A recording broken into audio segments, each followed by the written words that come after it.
Good evening. In compliance with Chapter 551 Open Meetings of the Texas Government Code, I call to order a public hearing meeting of the Board of Trustees of the Austin Independent School District for Thursday, March 28th, 2024 at 5:41 p.m. A quorum of the board is physically present at the AISD Central Office to conduct this meeting.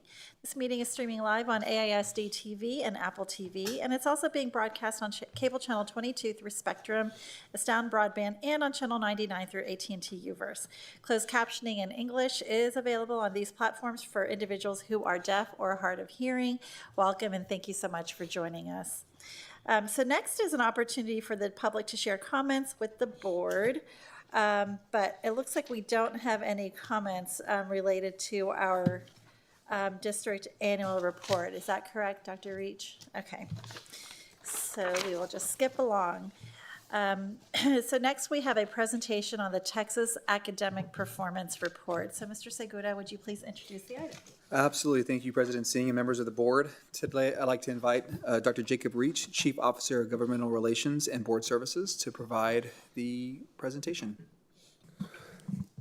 Thank you and good evening, Superintendent Segura, President Singh, and Board of Trustees. This evening, we are pleased to present the district's annual report for school year 2022-2023. So our statute requires that each district's Board of Trustees holds a public hearing to review the annual report within 90 calendar days of the district receiving the report from the Texas Education Agency. This report, the Texas Academic Performance Report, or as we more commonly call it, TAPER, comes from TEA, and it is a summative report for every campus and for the district, for every school district and every school in the state of Texas. While the TAPER reports for school year 2022-23 were just recently released, it's important to note that most of the data in TAPER has been publicly available for several months. Matter of fact, as I'll talk about in a moment, we've already presented some of it to the board. The STAR tests reported on the TAPER were administered in spring of 2023, and preliminary student performance results have been available since June. Final STAR performance results were publicly released this past spring. This data has been used in the completion of the district scorecard and has provided the foundation for our campus and district improvement planning, board reporting, and performance monitoring over the last 8 months.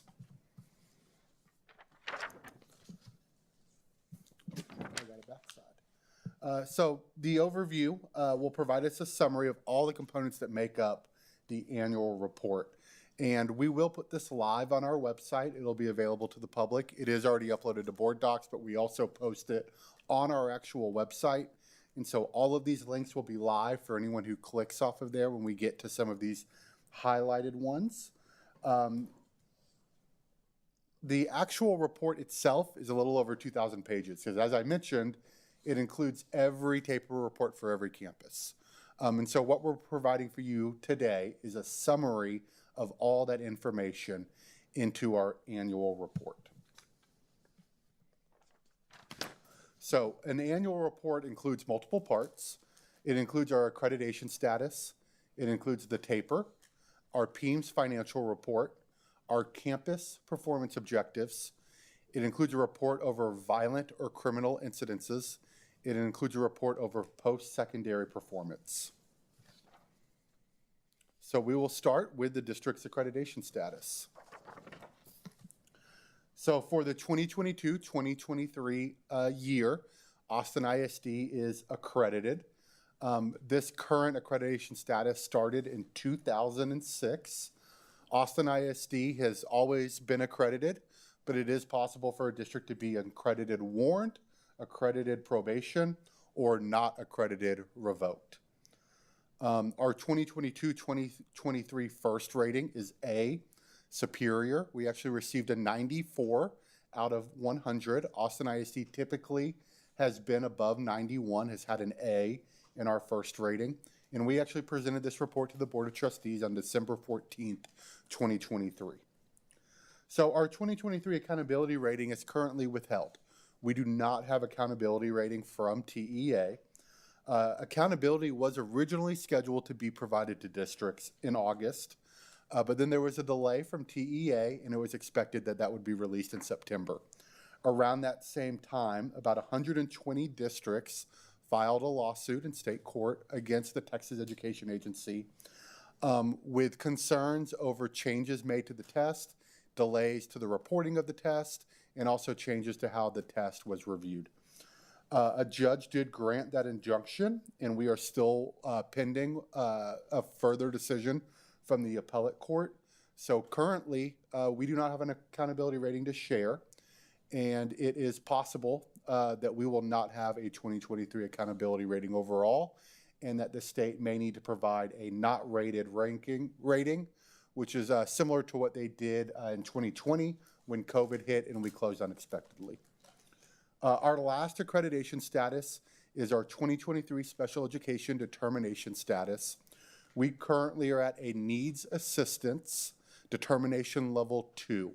We have actually been at that rating since 2021. In 2020, we did not receive a rating because of COVID. In 2019, we were not under needs assistance. So we are continuing with that, but that is something that we are working on with our approved order with TEA that is aligned to some of this information on performance for special education.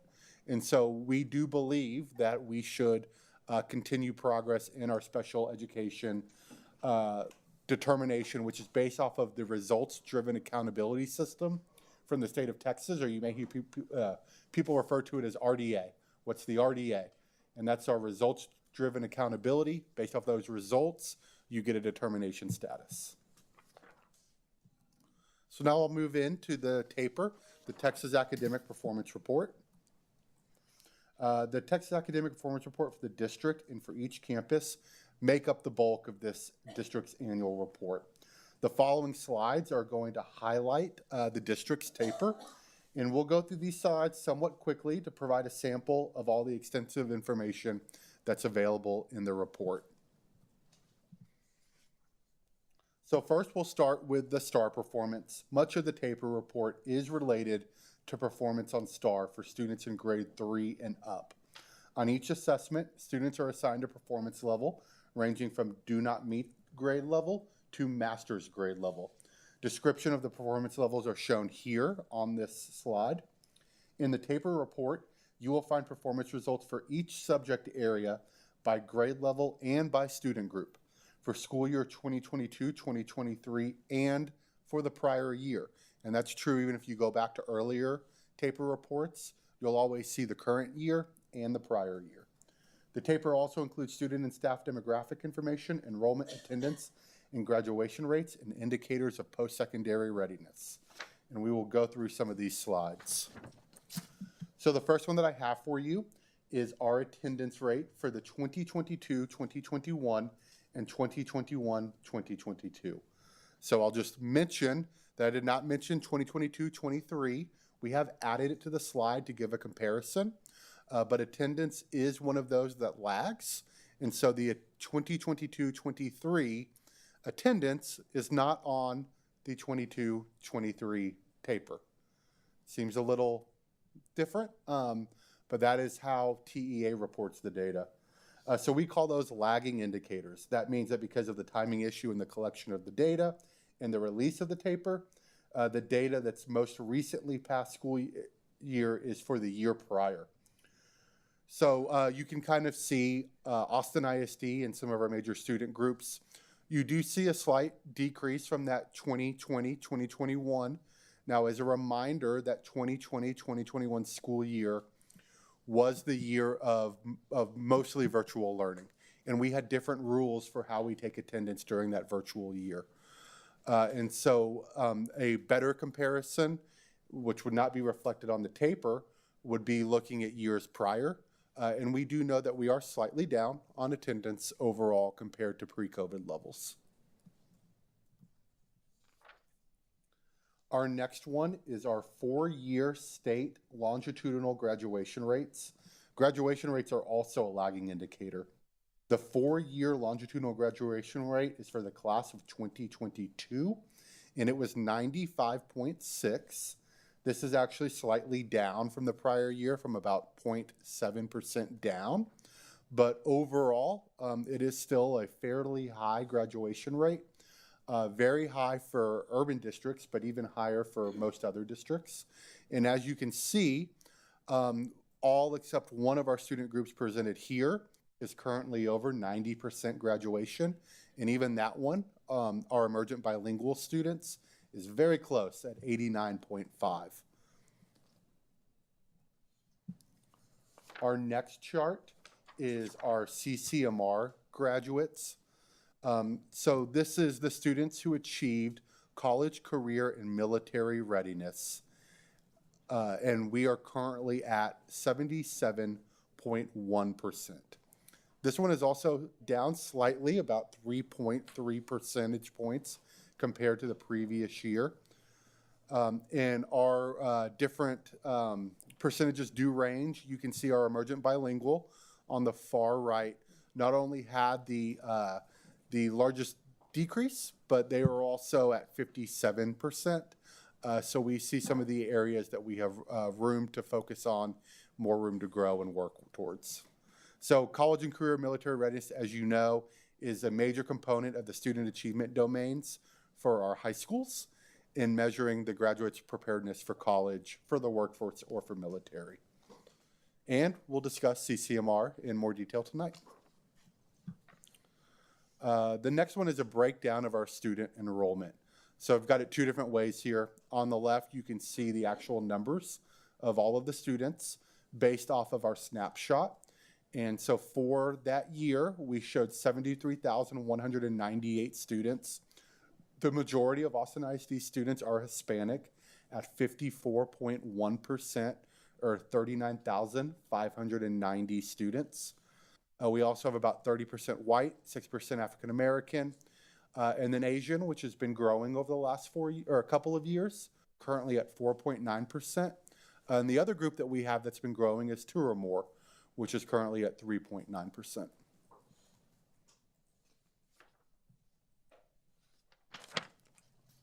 So our next one is looking at that same group of students, but now we have the student demographic and program enrollment. So overall, Austin ISD had a 51.5% rate of students who identified as economically disadvantaged. We also had a 30.5% of students who identified as emergent bilingual students. For our at-risk indicator, we were at 46.9%, and there are multiple indicators that make up at-risk that could lead to a student being identified as at-risk. And I'm going to say this, and I'm like 99% sure I'm correct, and I know Ms. Carolyn Hanchin will text me or send me, eye stares in the back of my head if I'm wrong, but I believe that once you're at risk, you're always at risk. No, I'm wrong. So she gave me, okay, so I apologize about that. So you can move out of at-risk. Thank you so much. And then also looking at our enrollment numbers, students who are enrolled in a bilingual or ESL program include 34.2%, special education 13.8%. That's above a state average, but actually ever so slightly below where we were at pre-COVID, but still higher than most districts in the state of Texas. And then our gifted and talented education at 12.9%. And I believe we may have that one broken down a little bit more on another slide. Another thing that's in the taper is teacher demographics. And so one thing that we want to share is looking at our teacher demographic and then compare that with our student demographic. So here you see our number of teachers. This is 4,434 total. The majority of our teachers are white at 53.7%. The next highest group is Hispanic at 34.9%.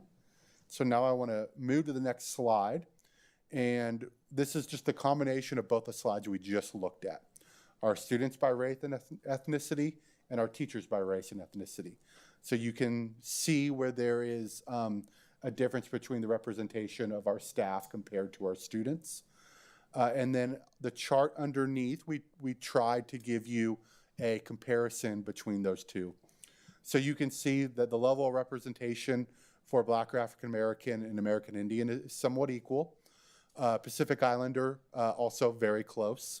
Our Hispanic representation, we have about the percentage of our students is about 19.1% higher than our percentage of Hispanic teachers. And then white is the inverse of that, and they are overrepresented by about 22.9%. Now, the last chart I want to share on paper is looking at teachers' years of experience. So I have two different things here. On the left is our pie chart that shows their total years of experience based off of the bands that TEA provides. So the red that's kind of up top shows our brand new teachers. This is their first year, and they make up for last year about 10.5% of all of the teachers in the district. And then the smallest group, that dark blue one that's right next to it, is teachers over 30 years. They make up about 3.2%. And then you can see within those ranges about the percent of teachers that we have. So what we've provided over on the right-hand side is those average teacher years in our salaries from the district to the state. So these are averages, but for beginning teachers in Austin ISD, for last year, it was about 52,804. This would not include any stipends or any things like our incentive programs or anything else that could go into the pay. For the state, that was about 53,300, so slightly under the state average. And then you can see it based off of those different bands. And then at the bottom, we provided the average actual salaries of the different staffing groups that TAPER reports. So that includes teachers, professional support, campus administrators, and central administration. So just as a reminder with all these comparisons, why they're very helpful for us to give us an idea on where we are compared to the state, especially with our teachers. This does not take into effect the size of a district. And so some districts that are very small may have very different roles for some of these staff compared to larger districts like our own. But it's a generalized comparison of those salaries. So that is the last one for our TAPER. Moving on to our PEIMS financial report. The financial data that's reported through the Public Education Information Management System, or PEIMS, gives a comprehensive report of the district's financial status. One of the notable numbers in the financial report is the amount of recapture that Austin ISD as a district sends to the state. For that year, it was about $762 million. And I think, as we all know, it has gone up since then. And AISD is on a projection, I think it's in 2 years. It's not here. So this time I won't get stares in the back of my head. But maybe it's about 2 years we'd be at $1 billion in recapture, if nothing else changes with the system. Overall, we are the highest total payer of recapture, and we pay about 50% of our total, which when you take out some of those small under 200 districts, because there are some very small districts that have very high wealth because of oil. If you remove those incredibly small districts, we're also one of the highest percentage payers of any district in the state. So this is a breakdown of our financial reports. And as you can see on here, recapture, it's that red column right there, makes up 50%. That also makes up, so one way to think about it, that's about $10,612 per student that goes to recapture, which is slightly higher than our operating expenditures per student at $10,404. We also showed the comparison to the state over on the right-hand side, so you can get an idea on how our per student for so the first set of column is general fund, then all funds, and the comparison to the state is based off of all funds. So we would want to look at the $13,299 compared to the state $11,943.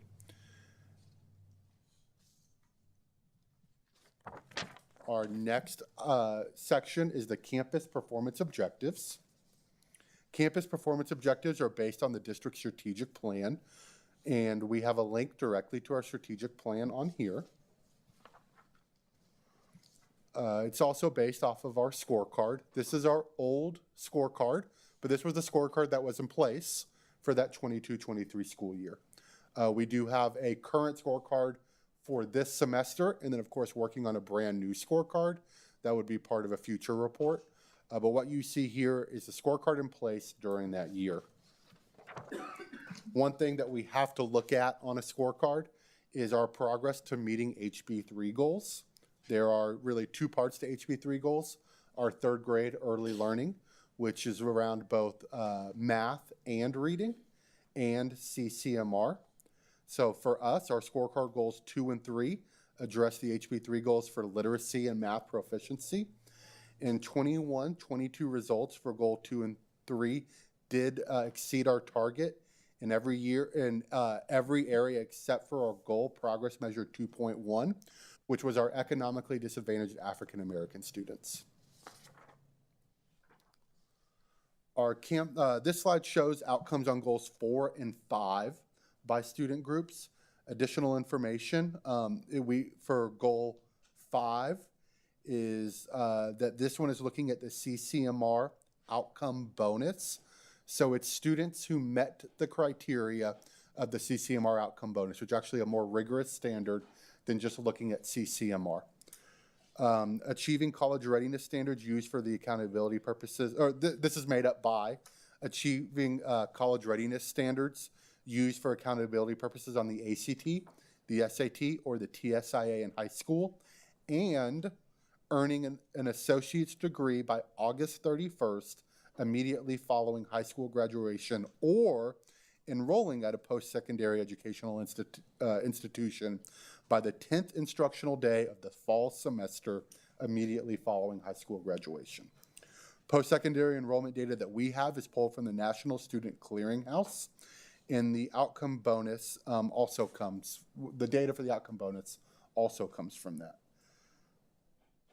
Another way that we can earn the outcome bonus, in addition to what I shared, is also by earning the industry-based certification at level 1 or level 2 by August 31st, immediately following high school.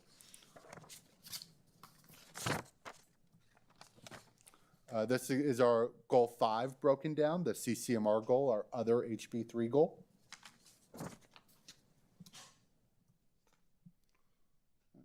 So although our goals are aligned to the performance-specific student groups, our monitoring reports included performance of all student groups.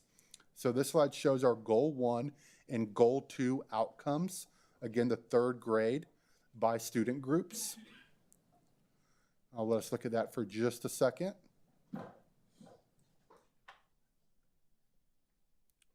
So when we looked at our results for the 2023 STAR, students receiving special education services are underperforming our other groups, except for African American or Black students at the MEETS grade level. Oh, and I apologize, I should mention, on all these that we presented on STAR, we were presenting on the MEETS grade level.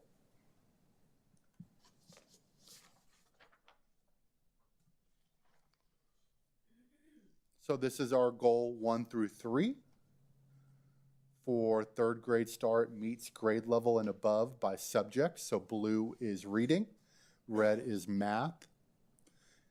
And one takeaway we want to share with you is that our 23 STAR results, students experiencing poverty did not meet our baseline performance in reading or math, which would have been 34% in reading, 39% in math.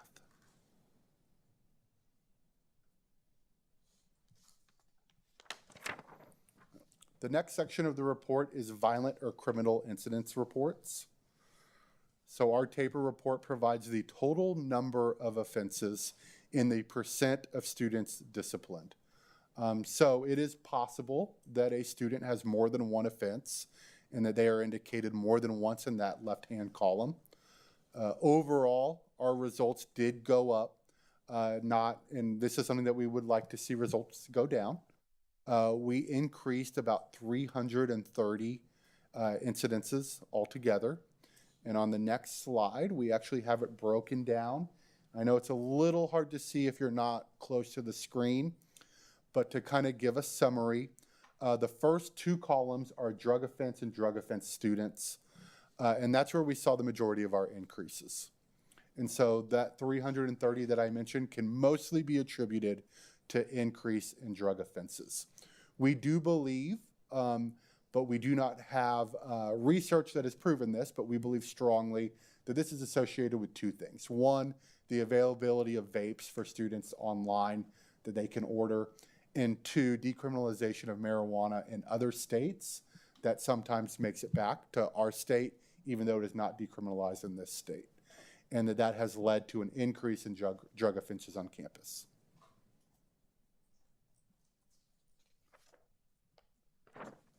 All right, our last group is the post-secondary performance. So also included in the annual report is the status of high school graduates from the Texas Higher Education Board. 39% of 2021 graduates that were tracked by the Texas Higher Education Board were reported as enrolled in a Texas 2 or 4-year public university or independent college in the year following graduation. So just to clarify, that would not mean that that would not include many private schools, would not include out-of-state schools. This is down about 6 percentage points from the prior year. Statewide in 2020-21, 46.7% were enrolled in a Texas institution of higher education. And in 1920, 46.1% were enrolled statewide. So that's about, for 2020-21, that was about 6%, a little less, higher than Austin ISD. And for 1920, about 1.3% higher than Austin ISD. This is a breakdown by our student groups of the ASD students who were tracked by the Texas Higher Education Board and who enrolled in a Texas institution of higher education in the year following graduation. So we know that less than 41% of the Texas high school class of 21 that were tracked by the Texas Higher Education Board were reported in enrollment at Texas 2 or 4-year public universities or independent colleges in the following graduation. This is down almost 4 percentage points from prior year, although we did see modest gains for African American and emergent bilingual students in these rates.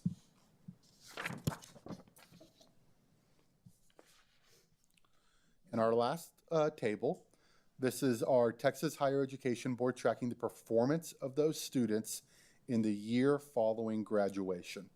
So what we see in the first column is the group of students similar to what we just reported on the 2 previous slides. And then you see the number of graduates who qualified in that group. So for instance, for 2021, 896 students attended a public Texas 4-year university. And then we see the GPA provided for those students after that first year. And so that's broken down from below a 2.0 to a 3.5 or higher. And of course, this would all be on a 4.0 scale. So about 63% of AISD's 21 graduates who enrolled in a Texas 4-year public university following high school graduation earned a GPA of 3.0 or better. And for 2-year university, about 42% maintained a 3.0 or better. So this concludes the summary of our 22-23 annual report. I'm happy to answer questions, if there are any. Thank you, Dr. Reach. That's quite a bit of information. Would you like to start with a question? Yeah, I have one question to start, just with that last slide you shared with us, slide number 34, about the not trackable and not found students. Those are really big numbers. What do we know about those students? So this is just looking at the Texas students, or the students at a Texas. This is looking at students at a Texas public university or independent college. And so one thing that we know for that not found is that they may be at another university that's not tracked. They may be at an independent college that's not included in that metric. They could be at a private college that's not included in that metric. For not trackable, I apologize. I'm not sure that I know what leads someone for not trackable. I'm not sure if Ms. Hanshin is aware. We would be more than happy to get more information on what qualifies for not trackable and why something may show up there. Okay. And at some point, we were working with a clearinghouse, a third-party group that was identifying students who were at universities, out of state, colleges and universities. Yeah, and the National Clearinghouse does give us information on enrollment, but I do not believe that we get student performance and student persistence for those students after that time, which the Texas Board is able to provide. And I understand it's not part of the paper, but we at least know that some of those students are going on to higher education. Definitely, Yeah, yes. okay, thank you. Any other trustees have questions? All right, thank you. So at this time, thank you, Dr. Reach. At this time, we will adjourn our public hearing. Do we need to take a short break? We'll take a very short break, a 5-minute break, after all of this work, and then return to open the regular voting meeting. So Secretary Boswell, do I have a motion to adjourn the meeting? So moved. Is there a second? Second. Great. Having a motion by Secretary Boswell and a second by Trustee Gonzalez to adjourn. All those in favor, please raise your right hand. The motion passes unanimously. We will adjourn this meeting at 6:11 p.m. Thank you.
right, good evening. Thank you all for your patience. We started a little bit late because our public hearing went over a bit.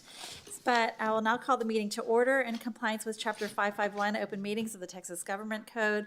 I call to order a regular voting meeting of the, a board information, this is a regular voting meeting, of the Board of Trustees of the Austin Independent School District for Thursday, March 28th, 2024 at 6:24 p.m. A quorum of the board is physically present at the AISD Central Office to conduct this meeting.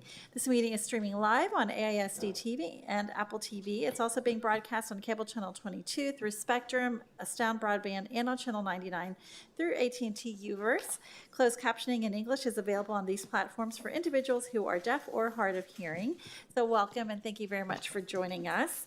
All right, so our first item is under the President's Report. And I wanted to, is this, Secretary Boswell, is this the part that you were going to discuss or is that later? That's later. The community Later. Okay. engagement summary, yes, agenda item 5.1. Okay, thank you. Okay. So over the last 8 weeks, I will just do a little preview of what you're going to hear more about from Secretary Boswell a little bit later. But over the last 8 weeks, the board has been engaged in listening sessions with our community around the district scorecard. Many of you have been part of that. We appreciate your time. And tonight, the board will continue this discussion as we talk about some of what we heard and our own learned experiences. So in the coming weeks, we will also hear from our Lone Star governance coach.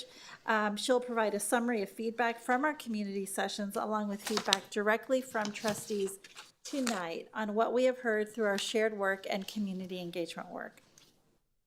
In addition to that, we will review at a later date, we'll be reviewing a needs assessment of student data for AISD guided by staff from the Council of Great City Schools. And this will include important information on the greatest areas of growth and areas of focus to ensure we are addressing our opportunity gaps and the academic needs of our students.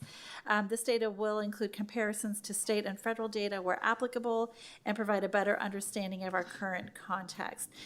So that's going to happen in the next couple of weeks. Once these meetings are scheduled and confirmed, we will have more information on the board website, including a new agenda on boards and additional dates listed at www.austinisd.org/board/scorecard-engagement. Or you could just Google Austin ISD scorecard engagement, and that should get you to the right place. Also, the board was originally scheduled to hold a work session tonight to discuss scorecard constraints, but we will not hold that tonight, and that discussion will be included in a future meeting. As a reminder, our board meeting will be on a slightly different schedule than normal next month. Our board information session will actually be held a week from today on April 4th, 2024. So please tune in for continued discussions on our scorecard development and a presentation on the district's preliminary budget. And for those of you, I was recently at a meeting and someone was just like, what is the scorecard exactly? And we keep talking about the scorecard as so everybody knows what that is. And the definition I always give, it's like a short list of metrics that we use to hold ourselves and the superintendent accountable. A lot of that is around student performance goals. A lot of that is on other items which we call constraints, which are really kind of like our values, like our climate and culture and that type of thing. But you'll be hearing more about that as we continue our transparent process of developing that. So next is, the next item is committee reports. We have posted the written committee report as an attachment to this item on our board docs agenda. And if you don't know what board docs is, please, you can just Google Austin ISD and board docs, BOARD.DOCS, and that will get you to the right place. And this includes a committee report on the Austin Education Fund. So our next item is the superintendent's report. Good evening, President Singh and members of the board. We have a presentation to take you all through the superintendent's report. So you're in a treat tonight because there are many amazing things happening across our entire district, from academics to performances to athletics. Our students are so talented and they're continuing to make all of us AISD proud. So first off, congratulations to McCallum High School senior Alice Scott, who was named Texas Journalist of the Year by the Texas Association of Journalism Educators. That's pretty incredible, y'all. So Alice is the co-editor-in-chief of the school's newspaper, The Shield. She has also been published in the Austin American Statesman, PBS NewsHour, and the On Our Minds podcast, all while finishing high school.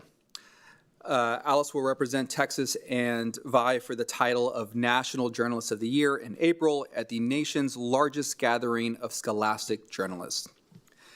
Congratulations to the Gus Garcia Young Men's Leadership Academy 7th and 8th grade boys basketball team for winning the zone championship.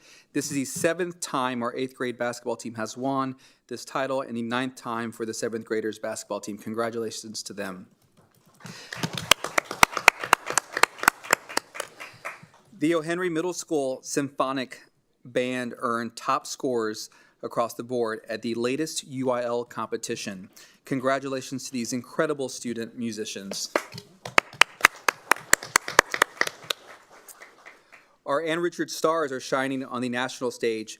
During southbysouthwest.edu, students from Ann Richards School for Young Women Leaders presented in a session on problem solving, student voice, and a culture of leadership.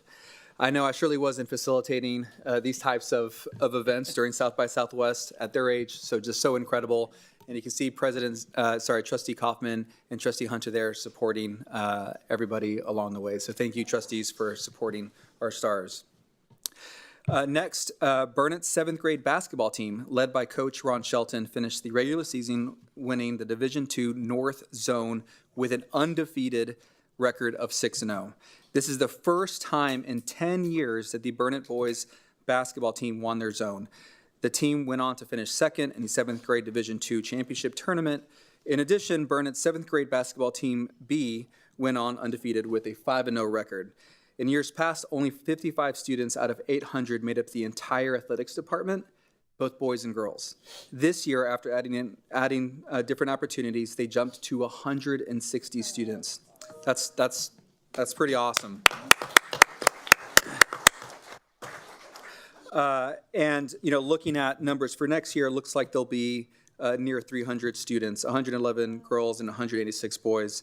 So absolutely incredible. This is just phenomenal. We know there's a strong tie between athletic participation, attendance, and school achievement. Congratulations to Burnett Middle School leadership and the entire campus on this great achievement. Another basketball shout out goes to Paredes Middle School. Their boys basketball team achieved zone championships for the South Zone. This is a great accomplishment, and we are so proud of you. Way to go. Absolutely incredible. Great basketball team. Congratulations to Aikens Early College High School senior Amadis Olivares Lopez. Miss Olivares Lopez is one of 7 recipients of an $80,000 scholarship to the University of Texas at Austin. She was surprised at the University of Texas South by Southwest EDU Showcase, where the scholarship was awarded by UT President Jay Hartzell. So great opportunity. Let's give a shout out to Goritsky Middle School Band. The Goritsky Middle School Band Honor Band showcased their talents at the Music for All National Concert Band Festival in Indianapolis. That's a pretty big band there. The band was chosen after it is a very gorgeous picture. The band was chosen after a rigorous screening process and was one of only 11 middle school bands from across the country chosen to participate. So just what a great opportunity. Great things are also booming at McBee Elementary School. McBee Elementary School students enrich their campus and curriculum with a school garden. Thanks to the two $250 grants, the students will learn how to grow plants and participate in hands-on learning.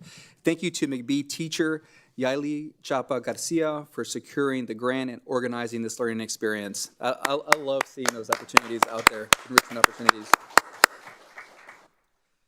Check out the great work from the artists at Langford Elementary School. Students in the Creative Learning Initiative at Langford Elementary School showcased their artwork and learning in a community showcase before spring break.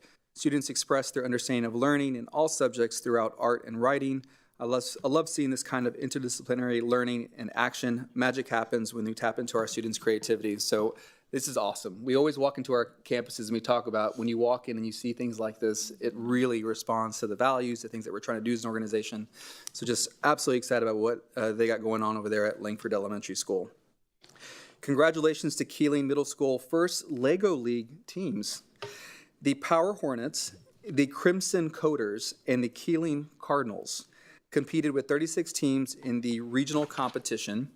The Power Hornets took home the first place champions award as well as first place robot performance award. They will now advance to the state competition in Stafford, Texas. The Crimson Coders received the Breakthrough Award for the team that has made significant progress in confidence and capability in both the innovation project and robot game. The Keeling Cardinals advanced to the state competition where they earned third place and will compete at the world competition happening in April. Like, that's pretty awesome. I absolutely love that. Crockett Early College High School, Cadence Amadon and Alexa Cardona earned $1,000 scholarships after competing in a welding competition at the Universal Technical Institute. Cadence and Alexa are students in the Transportation, Distribution, and Logistics program at Crockett. So absolutely incredible opportunity. And so, trustees, tonight I want to wrap up with a very special recognition. One of the things that I don't think that I've done a good job of is, recognizing those who truly go above and beyond and, demonstrate the values, the culture of organization, and truly put students first and staff first. And so, to take you back, on the morning of December 5th, 2023, Sergeant Val Barnes checked in with the school resource officers he supervises, which is part of his regular duties. On this particular day, Sergeant Barnes was meeting Officer Kevin Wooden, the school resource officer at Northeast Early College and International High Schools. While they were meeting, unbeknownst to them, a man arrived on campus and walked through the main parking lot toward the main building. As Sergeant Barnes was driving towards the exit to continue his morning duties, the man ambushed Sergeant Barnes without provocation, firing a pistol multiple times at Sergeant Barnes from only a few feet away while Sergeant Barnes was still in his vehicle. This was a very, very, very scary moment for the entire organization. Sergeant Barnes was shot multiple times in the leg and suffered cuts to his face from shattered glass. He was able to drive away from the scene as quickly as he could. Sergeant Barnes immediately communicated over the police radio that he'd been shot. Officer Wooden, hearing the gunshots and seeing the smoke in the air, immediately ran towards the parking lot while communicating over the campus radio to place the entire school on lockdown.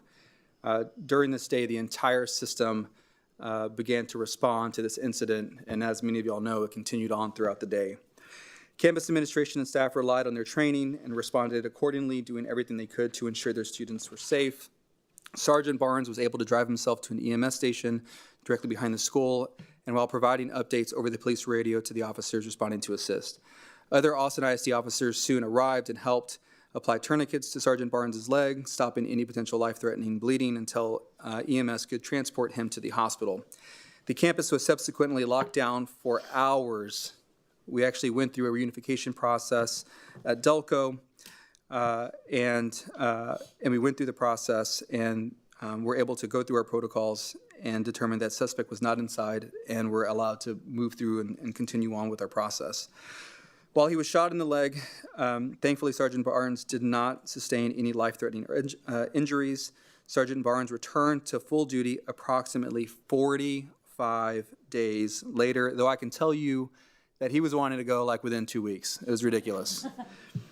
We want to thank all the agencies who responded to assist, including but not limited to the Austin Police Department, Texas Department of Public Safety, Travis County Constable's Office from all 5 precincts, Austin Travis County EMS, Austin Fire Department, the U.S.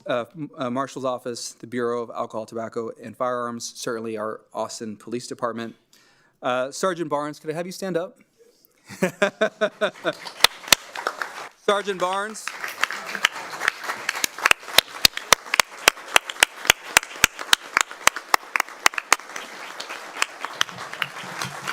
So Sergeant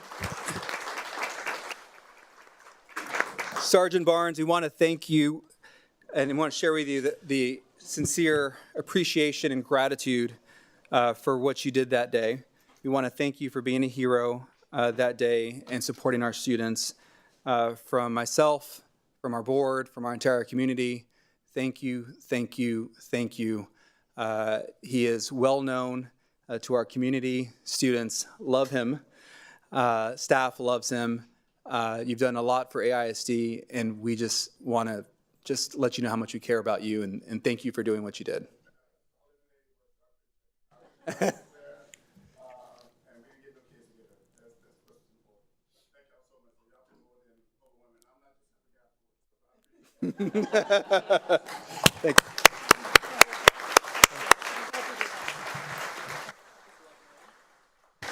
you. Trustees, that concludes my update. Thank you. Sergeant Barnes, thank you. Thank you, Chief Sneed, and the entire AISD police force. I think I speak on behalf of the board by saying, our biggest priority is to make sure our students are safe. And just thank you for the tireless work that you do to make this happen. And I want to thank you, Matthias, as well, because I know that we were very well prepared for this particular incident, and your team had just undergone some intensive training that came in very, very handy. And I just appreciate the foresight for the district and all of that. So thank you, Sergeant Barnes. We are very appreciative. So the next item is an update on our intruder detection audits. So, Mr. Segura. Yeah, thank you, President Singh. Tonight we have Dr. Jacob Reach, Chief Officer of Governmental Relations and Board Services, to provide that update. Thank you, Superintendent Segura and Board of Trustees. In June of 2022, Governor Greg Abbott, the Texas School Safety Center at Texas State University, worked together to develop intruder detection audits to detect access points and identify possible areas of improvements and security procedures in school campuses across Texas. With coordination from the Texas Education Agency and Education Service Centers across Texas, there is a goal of conducting inspections at 100% of eligible school districts, including 75% of all campuses across the state every year. An audit has 4 parts: an intruder detection audit, that's where they try to get into a building; an exterior door audit, that's where they check all the doors inside to see if they are properly locked; a classroom door audit, if a district has a policy to keep classroom doors locked, although that is no longer listed as an audit finding, but it is still reported; and a review of weekly audit logs for an on-campus walkthrough. So far this year, Austin ISD has had 87 completed door audits, which is 77% of our campuses. Since we last met, we have had 19 more campus audits, and out of that, 6 have had at least 1 finding. A copy of all of those 19 can be found in the backup under executive session for the Board of Trustees, and that ends my report. All right, thank you. Trustees, are there any questions for Dr. Reach? Okay, wonderful. Thanks, Dr. Reach. So our next item is an update on the budget. So Superintendent Segura. Thank you, President Singh and members of the board. We're going to bring up a presentation, and as part of our ongoing commitment to ensure that our community, our staff, our board is updated about where we are in the process, we wanted to give an update of where we are and kind of what to expect next. And so I'll be taking us through this, and if there are any questions or opportunities, we'll be able to discuss those with Ed, our CFO, and myself. So as we move forward, I want to take you all to slide 3. This is a slide that we have shared with the community and we've shared with the board before, and I think it's important that we start here. Just for kind of, I guess context, one of the things I want to communicate is kind of the structure of this graphic. What you see in each of these columns is our fund balance. And what you see in blue, or that teal color, are actuals, so years past. And we always look and talk about things in fiscal years, 2017, 2018, 2019. And just so y'all are aware, the ending year, the 2020, is the end of the June time period. So if we talk about 2021, 22, what we're talking about is July of 2021 all the way through June of 2022. So that encapsulates our fiscal year. As you move through the graph, you begin to see these gray bars. These gray bars represent our projected fund balance almost a year ago. So before our last approval of the budget, we presented to the board where we thought our fund balance would be once we approved that budget, which was the 23-24 fiscal year, which is the year that we're in now. And so I think it's always important that we talk about, okay, where we thought we were going to be and where we actually are. Because what we do as an organization is try to determine, based on our current expenses and any future expenses, where we think we will be in 23-24, 24-25, and 25-26. Really always trying to recognize that we want to provide stability, we want to make sure that we can cover our expenses, and also address any unforeseen kind of conditions that may arise.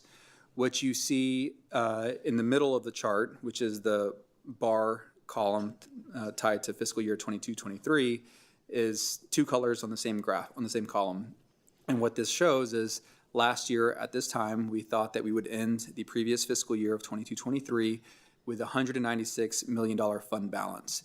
It ultimately ended up being $288 million. And that's a good thing, right? We were able to kind of put funds in and position ourselves better moving into this coming fiscal year, which is a good thing because we did take on a deficit budget.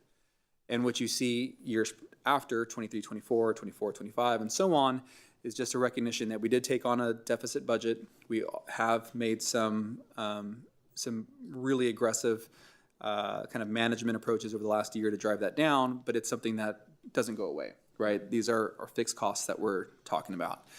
And so before I leave this slide, the one thing that I do want to point out is that this trend of the bars going down from 23-24 onward through 26-27 have two main assumptions. The first being that we are maintaining a $30 million budget deficit, and two, that we're going to have to take $30 million in cuts just to maintain that.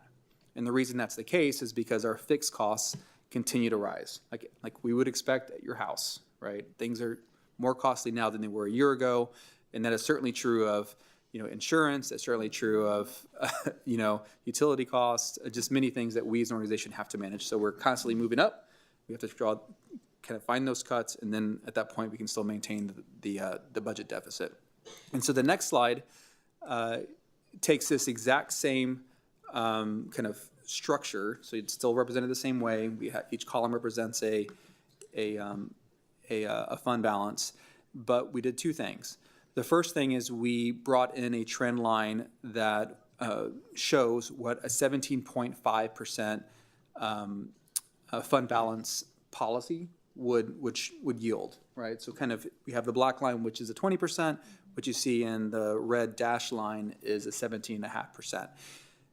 The last time we were before the board, we had a couple questions, and one of those questions was, hey, what would it look like if we took an adjustment on the fund balance? And so we wanted to show the board and our community what that might look like.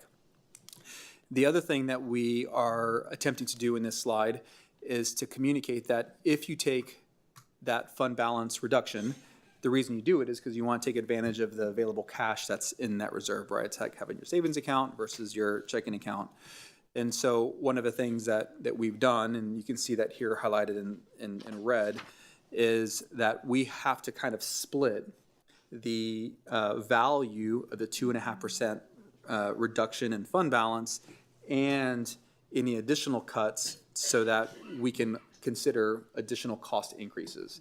All right, it wasn't necessarily realistic to assume that all additional expenses could be covered by the fund balance. Now, I'm sharing this with you. There's not detail in it. Like I don't want y'all to take away and say, well, Matthias says these assumptions in it. What we're trying to really communicate is that a reduction in fund balance helps you for a very short period of time because what continues on are the fixed costs. And so though we are healthier in the nearest fiscal year, in out years, the trend begins to dip pretty significantly because we have not, and this trend line had not committed to additional cuts. So we'll continue to have this conversation, but I think it's important that we show just different ways of looking at risk and fund balance as we move forward. And so I wanted to share this with the board, and we'll have additional conversations around these two graphics in future meetings. Moving on to the next slide, what I wanted to do also was share with you kind of where we are. We are reviewing contracts, we're reviewing fixed costs. We're really trying to identify any opportunity that exists that minimizes impact to the classroom. And we know as a large organization, we have lots of contracts. And so we have to evaluate all of them, identify, what was their purpose, what is the structure of the agreement, is it really supporting our campuses, or is it something that has just continued to roll over time?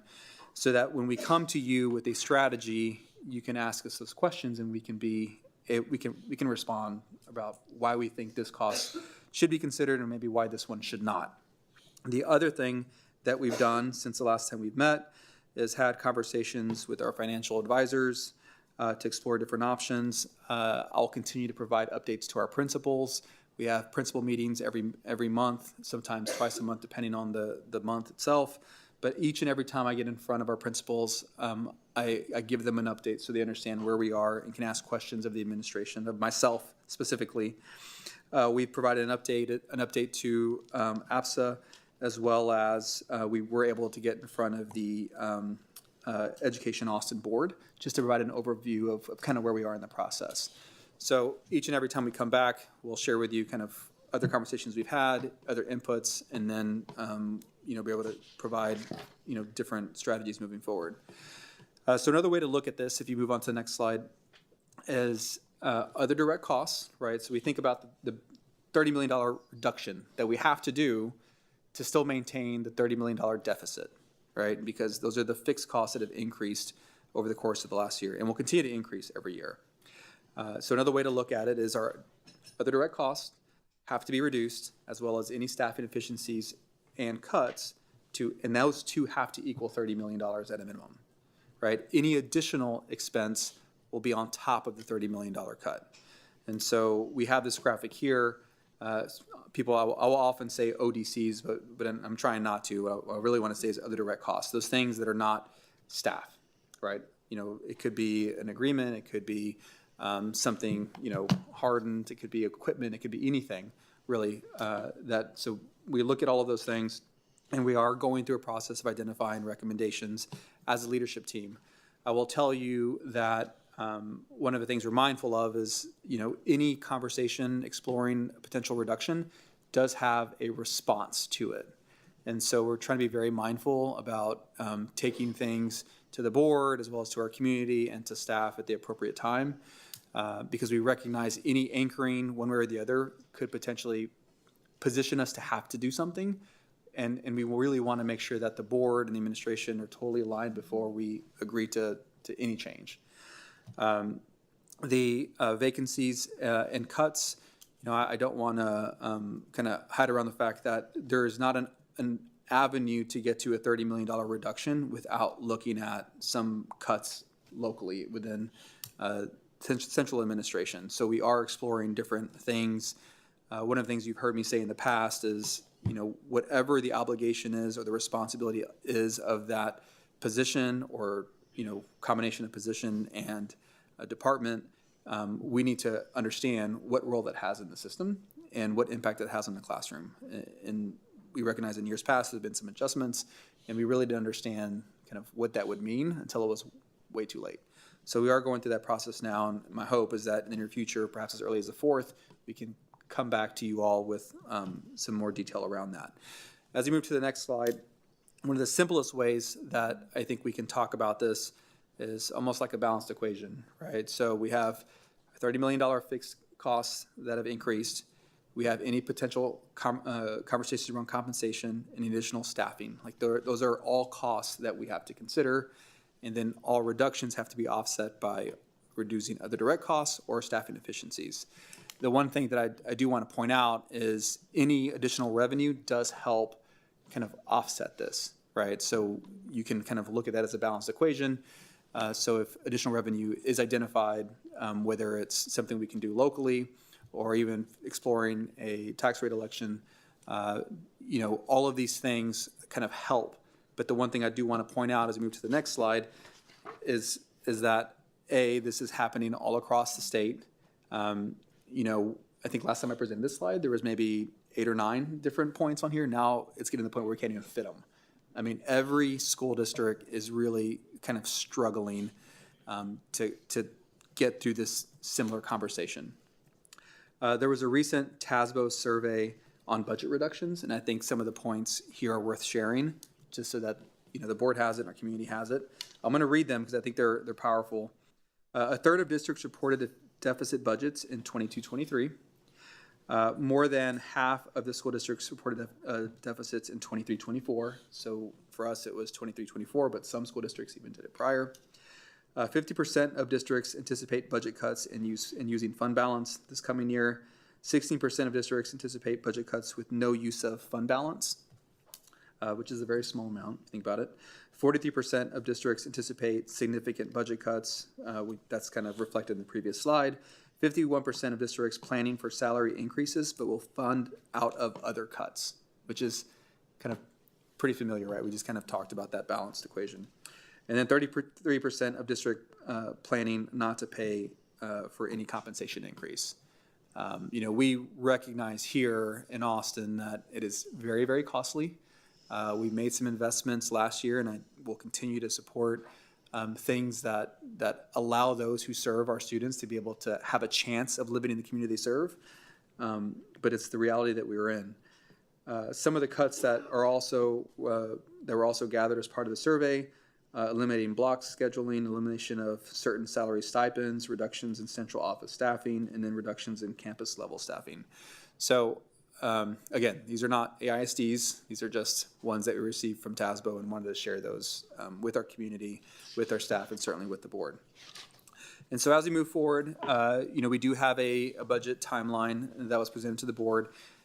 We, I think, recognize that we're probably going to have additional conversations along the way to get this right as it can be, I guess. We are looking at the preliminary budget presented as next Thursday. I think historically that has been a different conversation, where it was kind of higher level and we had big line items and the definition was there, but we weren't looking at cuts the same way we are now. And so one of the things that I'm going to be proposing is having a work session on the 4th after we have the budget presentation, to really kind of get into a little bit more detail around some of the potential cost reduction strategies or cuts, and also explore any potential adds, and just have that conversation frankly with the board. The other thing I want to point out is that this is a moving target in some ways during this period of time. On April 11th, we'll actually get our Travis County Appraisal District preliminary property values, and so that is a huge component of the analysis that Ed and the financial advisors do. And so as we get more certainty, that allows us to be, kind of more, have a clearer path for how to get to where we need to be. We have the draft budget presented on May 9th, proposed budget June 16th, and then the public hearing on the 20th. One of the things that's also important to note is that July 25th, which is 25 days after the budget is required by law to be approved, the final certified property values are made public. And then in August, we actually adopt the tax rate. So there's a lot of things that we have to, kind of put assumptions on, whether it's property growth rates or just vacancy rates. All of these things are moving targets, I should say, but we have a good understanding of how much they can move. But because we are being so intentional, any minor change has a significant impact because of how detailed we are in looking at any reduction. So I think there's an opportunity for upcoming work sessions, one as early as the 4th. We'll have a conversation at the time around structure of any compensation and what that may or may not look like, and then revenue generation strategy. I think all of those kind of have to be together. My fear is that when one kind of grows legs and then kind of is discussed separately from the other two, because any compensation kind of forces the cut. And so I want to make sure that we continue to talk about all of them together. So I'm going to pause there. I know that we'll have a more in-depth conversation on the 4th, but wanted to provide our community, our staff, and certainly the board with an update of where we are. So I'll pause there and happy to take any questions. Trustees, any questions? I just have two quick questions. One is, can we please put this PowerPoint into Board Docs? So our community has access. There's so much good information in it, and I think it would be helpful as we, have this conversation together to do that. And then the second thing, as we put our toe, a bit deeper into the water every time we talk into really thinking about a possible tax rate election and maybe accessing, inviting our community to access those golden penny, the copper pennies with us if they're interested. It might be useful to get Amanda Brownson or someone from TASBO to come and just give us a 15-minute for the board and the community about what that is. Texas school finance is so complicated, and I think we have a handful of really good translators in our community who might be really valuable to come and just explain to everyone what that is and what it means. Thank you. So Trustee Boswell, I think one clarification would be, I think, would you want to have that conversation as early as the 4th? I guess the reason I ask is because revenue generation is something that I think has to be explored. So depending on availability, I think we probably need to have the starter conversation and then maybe back that up with a more in-depth conversation, but that's really going to depend on availability.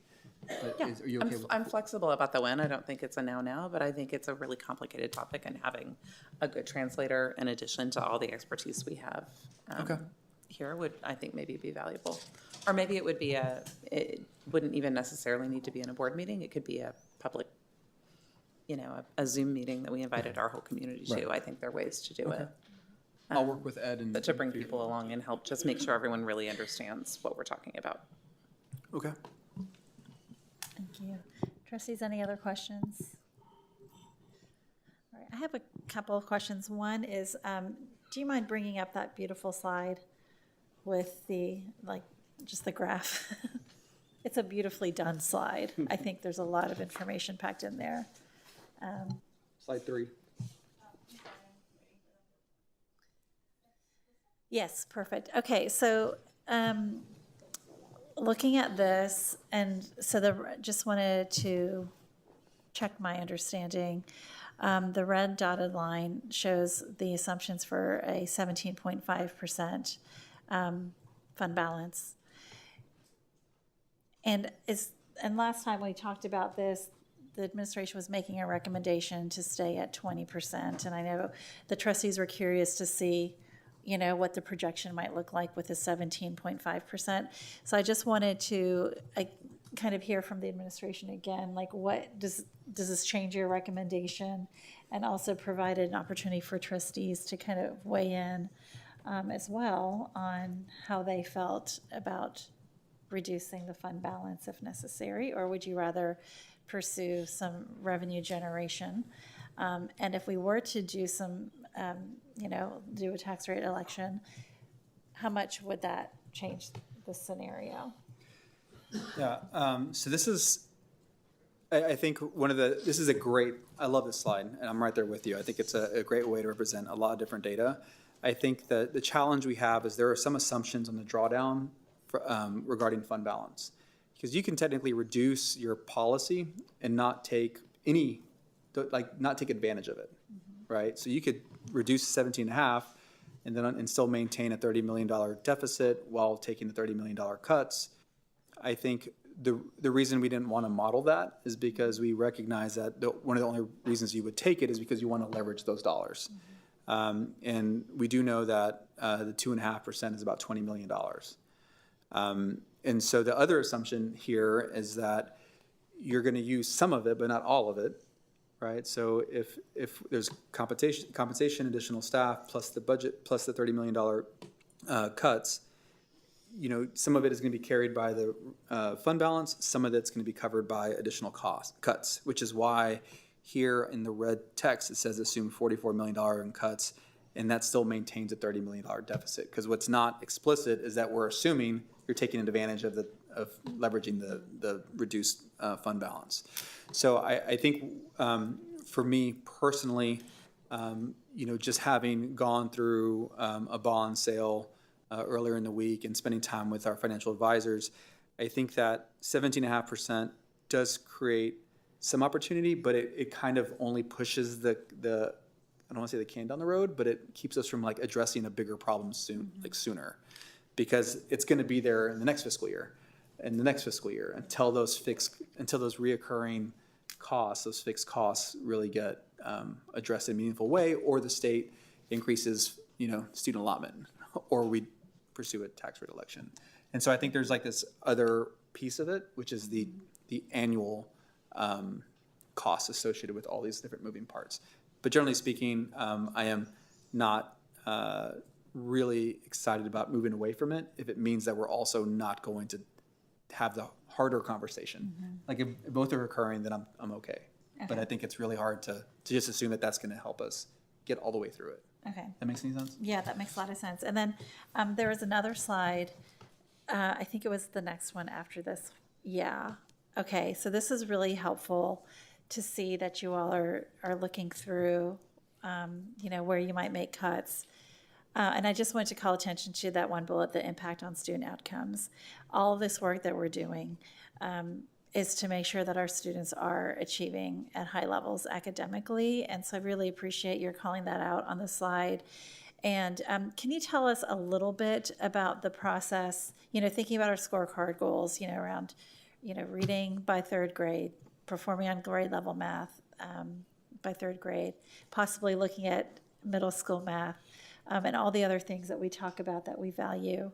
How, what questions is the staff asking itself? What is the approach that you're taking to actually go through and review our current investments in light of our student outcome goals?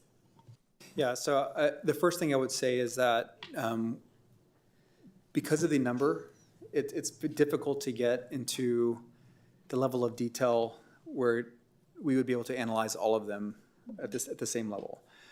So that it first starts off with a conversation with those within leadership who understand what that expense is, and get information from their division as to why was it, well, how is it used, what is it used for? In many cases, because of who's in the room, we have a pretty good understanding.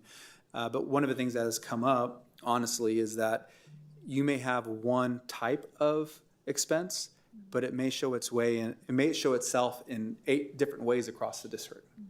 And so now you have to think about, okay, well, this contract or this service or this vendor or this whatever is supporting only 8 schools, while this other one is supporting 8 schools, or maybe this other one is, they're so very different. But I think it gets to your bigger question, which is, how do you determine that it's actually improving student outcomes? Honestly, some partnerships and some contracts, it's easier to get that. Others, it's a little more anecdotal. And so I think that's where we're really relying on our teams to kind of help us develop a framework for it. My hope is that anything that comes forward, we kind of have that logic all teed up and tightened. But I don't think we're at a point now, just given the number and how many variations of these things there are in the district, are we able to kind of give certainty and say, well, we know this one is slightly more impactful than this one. It's just not that simple. The other thing I would say is some of the contracts and partnerships, I think the way the agreements were structured didn't necessarily require for that type of reporting. And so, that's just kind of how it is. And so we're trying to get through all of that. The other thing is amount. Right, so these are big numbers, and so we often think about if there's a couple $1,000s here or there, it would take us a very, very long time to get through that many to actually move the needle. So we're kind of looking at the ones that are of higher value and going down from there.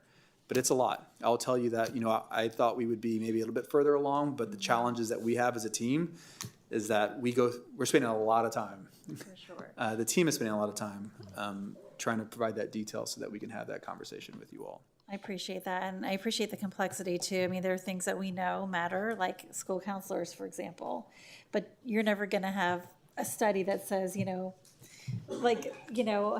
a half-time more FTE is going to increase reading scores by this much. So I appreciate that there's a lot of complexity on this, and not necessarily, expecting, number, like a direct relationship, but just understanding like the theory of action. Yeah. And, understanding that some things are going to take more time to show up in student outcomes. And of course, the joy of learning, this isn't just about like, automatons in classrooms, but, are we really addressing the whole child? Because that is, one of our deep values. So I really appreciate the thoughtfulness and the transparency as we move through this process. Trustees, are there any other questions or comments? I just have one quick follow-up to that. Is, I know we're not here to ask for the things we want right now, but I do think in light of the fact that we're talking about data and asking these questions, as an administration and a board and a community of what do the data tell us and how do we know what's working and where our dollars go, I'm really thinking about bringing back a really robust research and evaluation program. Really appreciate that conversation as we do this. Thank you. All right. Ed, do you have anything to add? So earlier you asked with regards to fund balance and kind of administration's recommendation. We do continue to feel that we need to make sure that the district is financially stable, and that's very important, especially in the out years.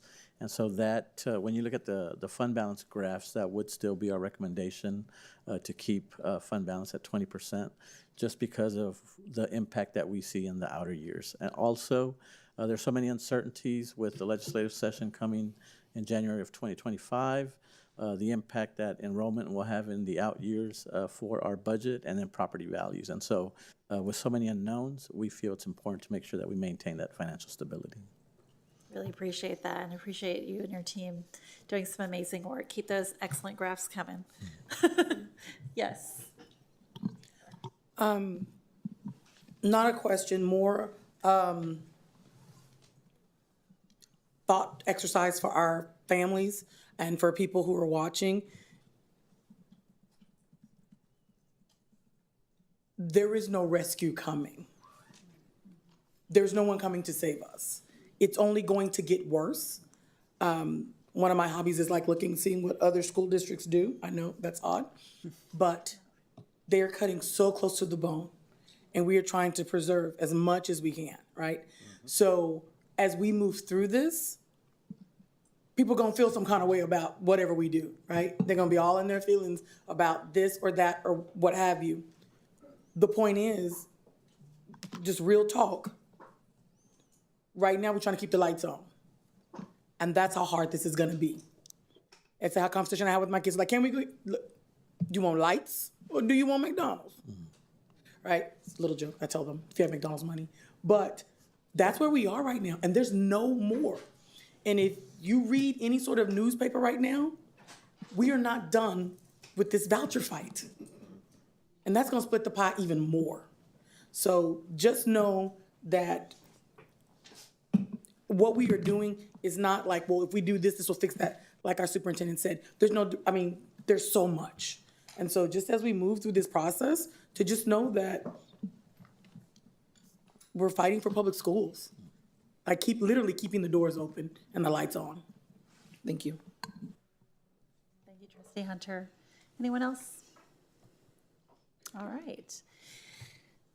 Well, thank you very much. Appreciate the hard work of the team. So now we will move on to the next item, which I think is a little bit more fun. A little bit more fun. We need that. It's the summary of the community feedback and scorecard development.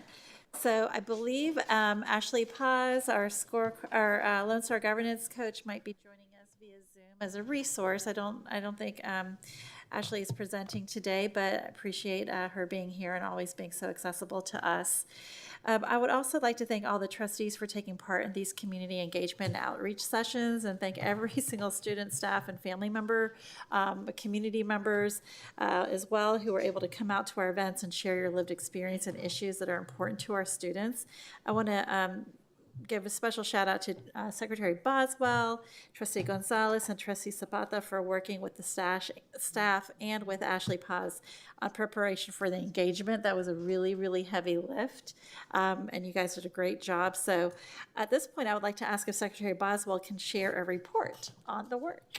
Yes, happy to share a report, and I'm going to do a quick overview and then invite us to have a short conversation as well. So the Board of Trustees led a month-long process of two-way engagement with the Austin ISD community from mid-February through mid-March. Through this process, our goal was to ensure that we have a complex understanding of our community's vision for improving student outcomes and of our collective values that need to be protected as we work toward those goals. We had 20 scheduled listening sessions. Some were in person and some were virtually. We had almost 400 people attend our in-person sessions, and we didn't capture an official head count for our virtual sessions, but the estimate is about 250 people. And then we also had an online option through Thought Exchange. We had 904 participants in that. So the goal was to engage with a diverse cross-section of our community and to get as much information as we could. So really want to thank everyone who participated in those sessions. Want to let people know, as Trustee Singh said earlier, as President Singh said earlier, we will have ongoing opportunities for people to engage with this process as we start drafting a scorecard and it starts coming into focus.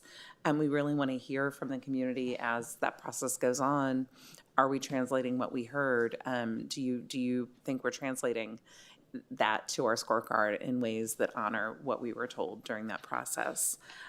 Also want to let you know that the Thought Exchange responses verbatim from our community are included in board docs as part of this agenda item if you want to go read through all of those responses.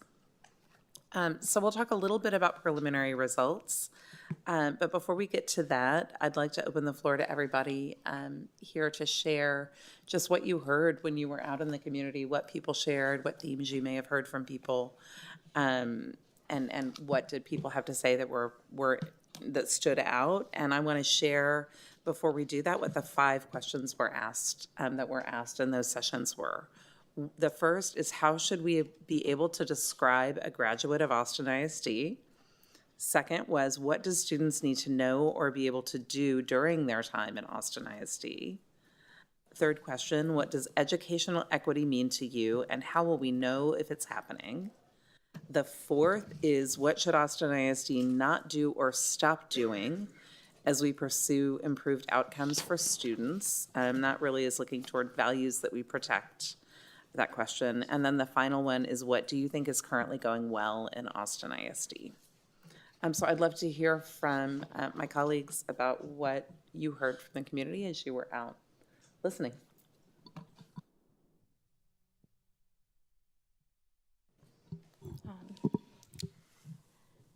Yeah, I really enjoy these sessions because we just have so many people in our community that care about our kids so much.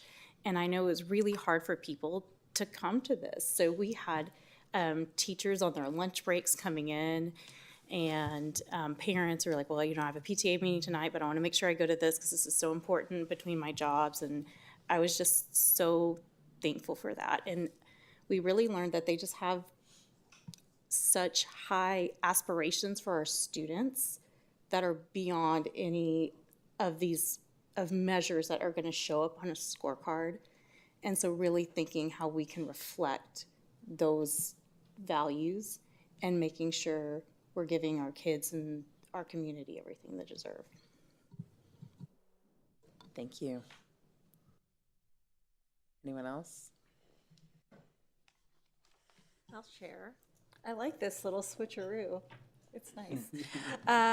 So I heard, again, echoing what Trustee Whitley-Chu said, people gave up their time to share, and that's really meaningful. One of the things I heard a lot was they want our graduates to have a clear plan on what they want to do for college and career. I heard that over and over again. A lot of times families expressed that they did not always know what how to even come up with that, how to even approach that. And so thinking about ways to, how that might show up as we plan our scorecard will be really an exciting thing that I would be looking forward to. I got to give a shout out to report cards. One person actually said, my favorite thing is, what happened to the report cards? And I did not plant that person in the audience, but I'm always concerned with parents knowing how their own child is doing academically so they can support them. But I did hear that in different ways from different people. Another thing that was really, and I kind of mentioned it a few minutes ago, but as people go through our system, they want the children to love school. I think every parent wants that for their kiddo, and our teachers do too, and the kids want that. So I think that's definitely something that I heard loud and clear as well. I would say those are some of the top takeaways for me. There's a lot more, but that's what's top of mind for me right now.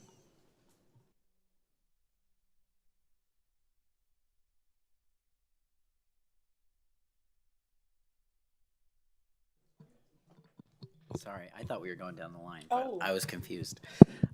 Free for all. Oh, okay. Anyone, anytime. I want to say I had the opportunity to go to the engagement sessions that we had planned, but I was also able to push into meetings that were happening on campuses already, whether it was CACs or PTAs. What I can remember a lot all throughout elementary conversations and secondary conversations was mental health in relation to the constraint.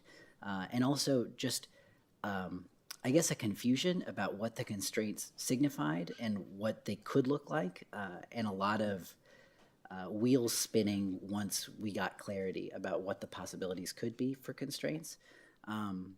So I know that this is a process that we're going to go through, repeatedly, cyclically, every once in a while. So I'm interested to do it differently next time in certain ways based on what the experience was this time. But in any event, it was still nice to hear how passionate people were, and really, really ready to align all of that passion for better outcomes for our kids. That's it.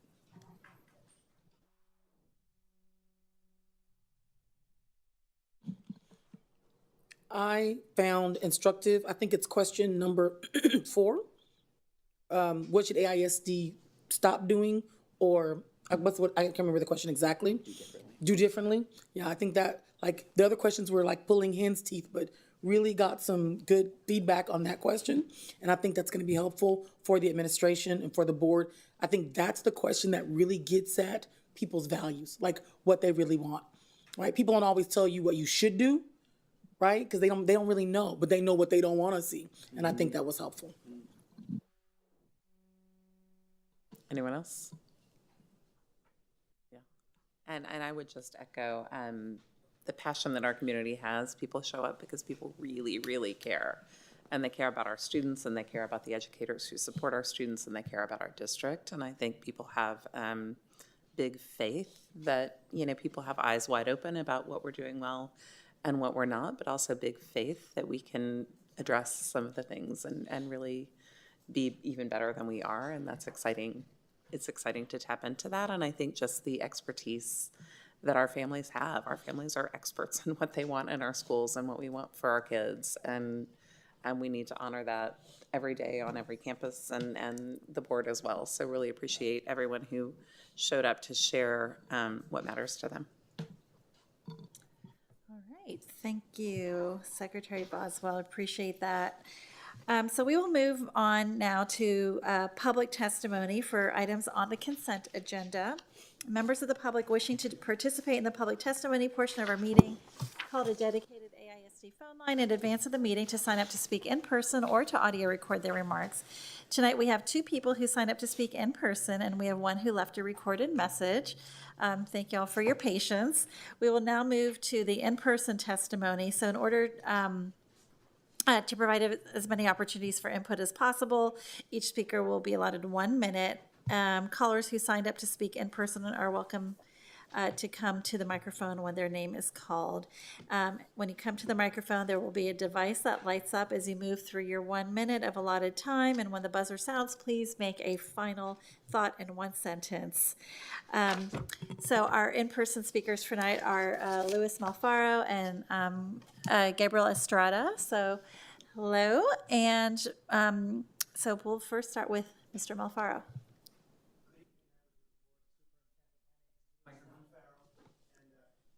I'm the Associate Executive Director at Austin Voices for Education and Youth. You're going to be looking tonight at your dual credit and early college work, and I wanted to report to you on some of the work that we are doing in this area. Thank you to the superintendent and those trustees that joined us for our Stand Up for Schools event earlier this month, where we really got to showcase some of the great work we're doing in secondary schools. This past Saturday, Austin Voices and Webb Middle School hosted our 9th annual Encore Student and Parent Conference. Encore stands for Engaging Our Community for College Readiness. Ever since we started working with then Reagan, now Northeast, to become the first school in the district to have early college, we have been working to engage parents and students in these powerful programs. And the scholars that came and spoke at the Encore event, 3 graduating seniors from Navarro and 4 sophomores from Northeast, all talked about how important the programs are, the support they get from parents, from educators, and from programs like Gear Up and AVID.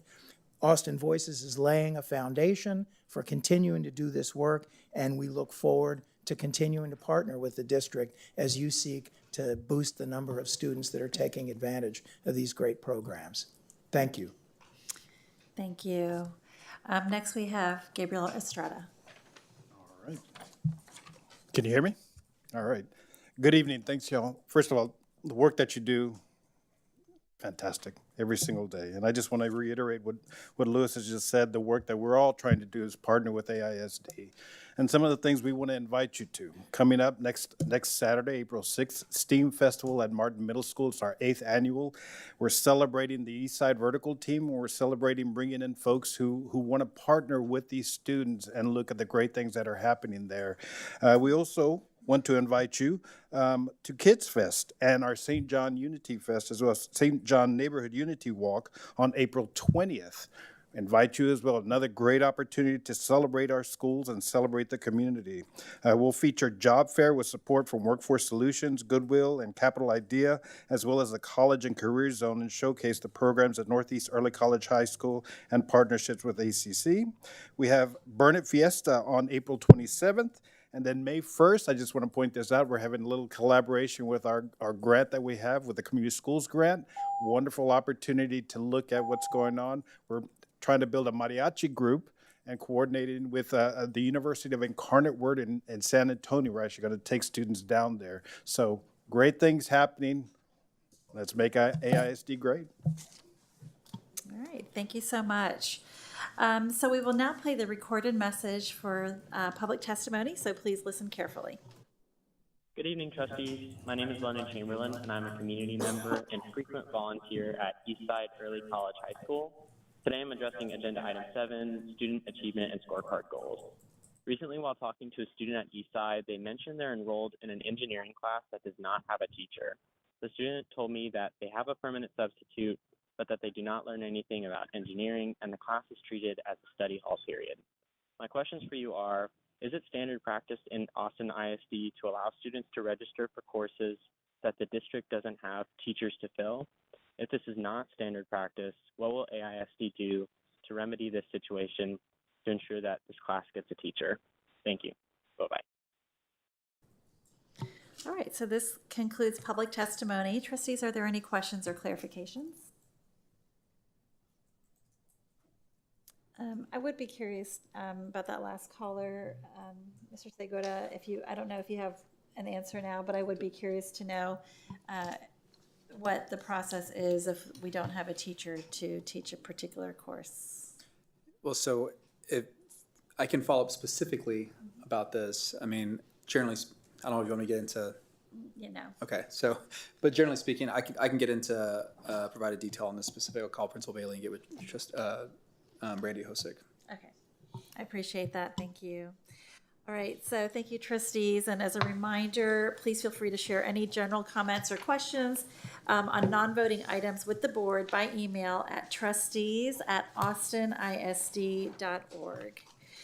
All right, so now we are on to our student achievement and scorecard goals.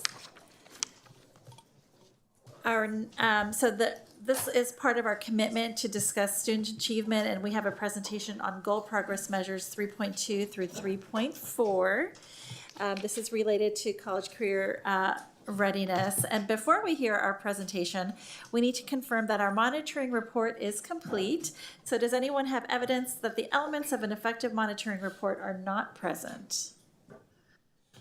Okay, so great. So if at this time, since everyone agrees that the required elements are present, we will turn the floor to Superintendent Segura for the presentation. All right, thank you, President Singh. The team and I will present on the scorecard Goal Progress Measure 3.2, dual credit, Goal Progress Measure 3.3, industry-based certifications, and Goal Progress Measures 3.4, AP and IB course completion. I have joining me Ms. Patty Rodriguez, Deputy Superintendent of Teaching, Learning, and Leading, Dr. Angel Wilson, Assistant Superintendent of Secondary Schools, Dr. Fannin, Executive Director of Early College High School and PTech, Tammy Caesar, Director of Career and Technical Education, and Dr. Elizabeth Severance, Director of Advanced Academics. And so we have a presentation that we'll be pulling up. As we move on to slide 2, one of the things that I want to point out to our community and certainly to our board is that this was a kind of two-pronged presentation. If you recall, a couple weeks ago, we came before you and presented around this goal, but focused on Goal Progress Measure 3.1. This is specifically around 3.2, 3.3, and 3.4. The goal itself, just so everybody's clear, is an aggregate score. And so the percent of graduates that meet the TSI criteria on the TSIA2, ACT, SAT, and either earn an IBC Level 1 certificate, Level 2 certificate, or earn an associate's degree will increase from 7.5% in August of 2021 to 10% in August of 2026. And so there's an asterisk there because we want to be very clear that this is an aggregate number, aggregate percent. We are in the retooled scorecard kind of era at the moment. We are working through and developing a new scorecard, and so that will be the one that we use moving forward after June. Specifically, Goal Progress Measures 3.2, 3.3, and 3.4. These are also aggregate scores for just total awareness.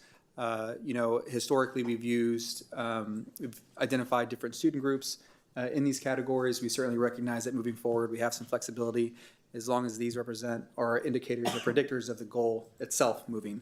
And so just want to make sure that that's clear, and we'll certainly reference that along the presentation. Though in the backup and in the materials themselves, all student groups, at least as defined in our scorecard, are present. So specifically, Goal Progress Measure 3.2, students who are on track to earn at least 12 college hours will increase from 9.8% in August of 2021 to 25% by August of 2026. Goal Progress Measure 3.3, students who are on track to earn an industry-based certification from TEA approved list will increase from 16.7% in August of 2021 to 20% by August of 2026. And then lastly, Goal Progress Measure 3.4, students on track to pass at least one AP or IB class will increase from 38.1% in August of 2021 to 60% by August of 2026. So we do have a team here because these are kind of a variety of different things that we're tracking. So we look forward to the conversation, and with that, I'll hand it over to Dr. Fannin. Thank you, Superintendent Segura. So tonight, our college and career readiness framework here, it's really centered around the success that we have in workforce, in military, and in post-secondary readiness throughout our CCMR accountability indicators. So in this particular framework, we're really engaging our students in learning more about dual credit, learning more about AP and IB, as well as their industry-based certifications, and just earning their high school diplomas and a post-secondary credential. The research here, one thing that we wanted to share is from the Fordham Institute. It shares that our students who earn an industry-recognized certification, they tend to have somewhat better work and college outcomes, including higher employment rates and higher rates of college enrollment and persistence. And this additional research that we share here with you from Shu, Solanke, and Fink, it actually focuses in on the benefits of both AP and dual credit. Their work highlights benefits of both types of those programs, including reducing the cost and the time that it takes to receive a post-secondary degree, better preparing our students for college coursework, and it eases our students' transition that we have from high school, where we have them, to college. So this next slide, we're really going to focus in on the first two columns that you see. Those three categories share information about students earning their CCM or accountability, both in either college-ready, career-ready, or military-ready. But tonight, we're going to talk about the first two columns with college-ready and career-ready, and have a little bit of information for you about dual credit, AP IB indicators, and those industry-based certifications that you see in column 2. So our GPM 3.2, it measures our students who are on track to earn at least 12 college hours. That will increase from 9.8% in August 2021 to 25% in August 2026. So here's what we want to frame here in this slide for you. When we talk about our students to be on track and earning at least 12 dual credit hours, we really have to break that down into grade levels.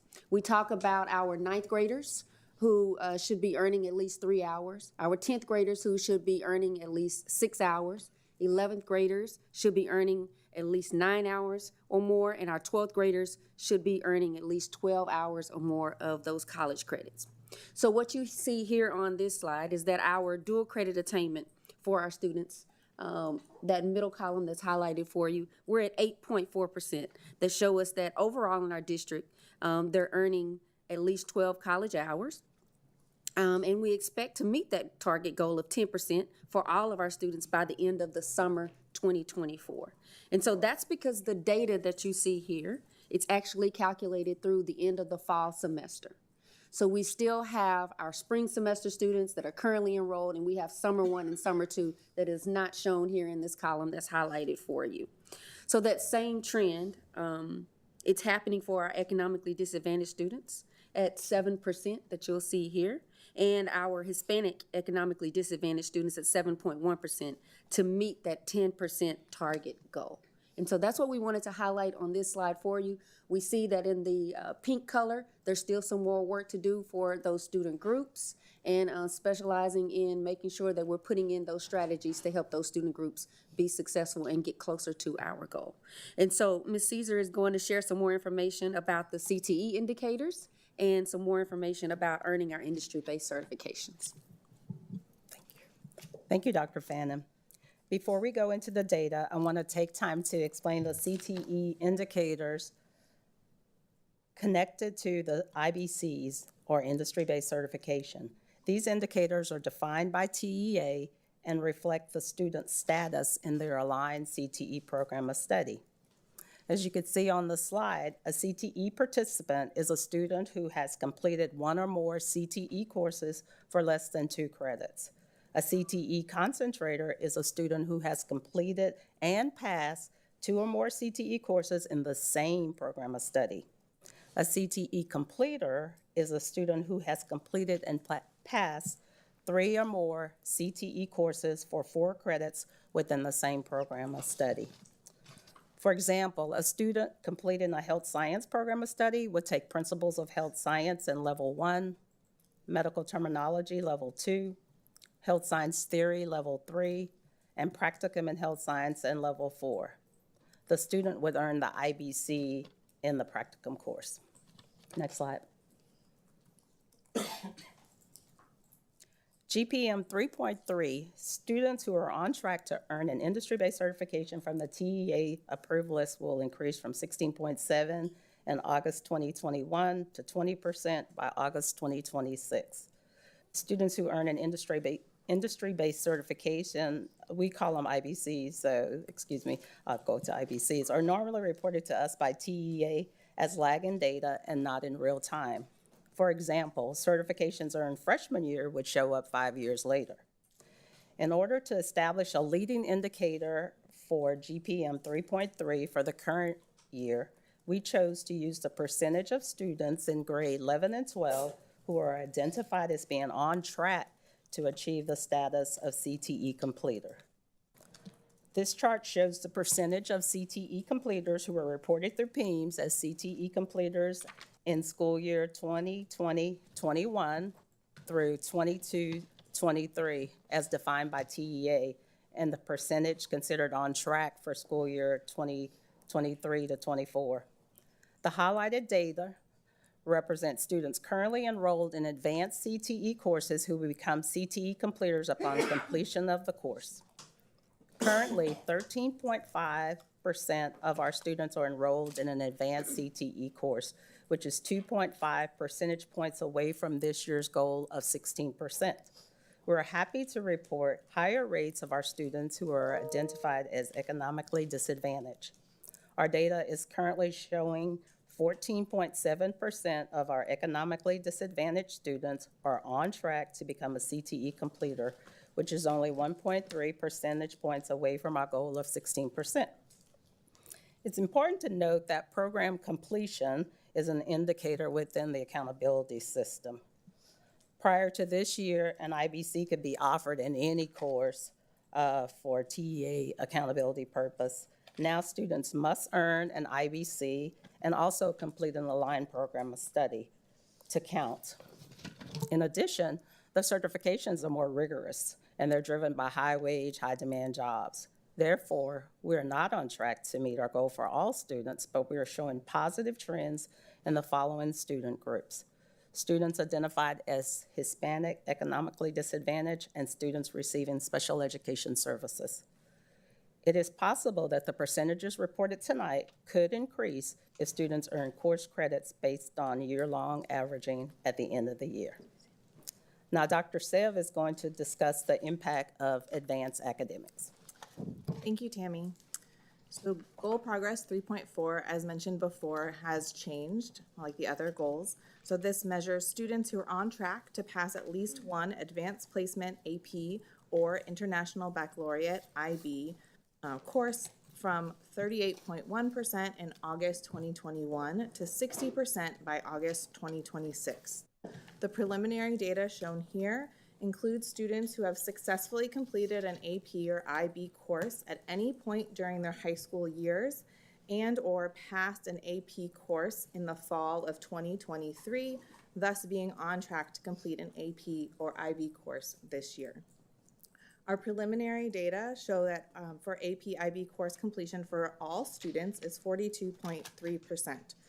For students identified as economically disadvantaged, our preliminary data is 30.5%. While we are showing positive trends of meeting goal 3.4 for multiple student groups, we know there is still work to do to close the opportunity gaps for all students and student groups. While this percentage may go up at the end of the spring semester, we do not anticipate significant increases. Next slide. So as Superintendent Segura mentioned at the beginning, we have multiple people presenting because we have multiple departments represented. And so we worked together to come up with 4 root causes to try to span across GPMs 3.2, 3.3, and 3.4. I'm going to talk to you about them today. So the first one that we discussed is misalignment. This is related, similarly, an example is when Tammy was talking about the CTE and the certifications. Before, the IBCs were more accessible because it wasn't tied to a program of study. So based on the new changes from TEA, some of the IBCs are no longer being offered or they're not tied to a specific program of study. So we are more constrained and we are working to make sure that we are in better alignment with our campuses and our counselors and our staff to ensure that students are staying in their CTE pathway to ensure that they become a completer and be eligible to earn the IBC. The second root cause has also been discussed before at the March 7th meeting and is related to CCMR case management. Austin ISD does not currently have a comprehensive student-level management platform to assist campus leaders, district leaders, and staff to develop student-level action plans for CCMR accountability and post-secondary. Thirdly is student and family engagement. While we are communicating information to families and students, we know that there are more opportunities to have more authentic two-way communication and engagement throughout their K-12 journey. We know that just because we have shared the information, that does not mean the information has been received, and we have more work to do. Lastly, the root cause we're going to talk about tonight is related to course decisions. This refers to students and families understanding the impact of how course choices that they make at younger ages and younger grades could impact future pathway opportunities.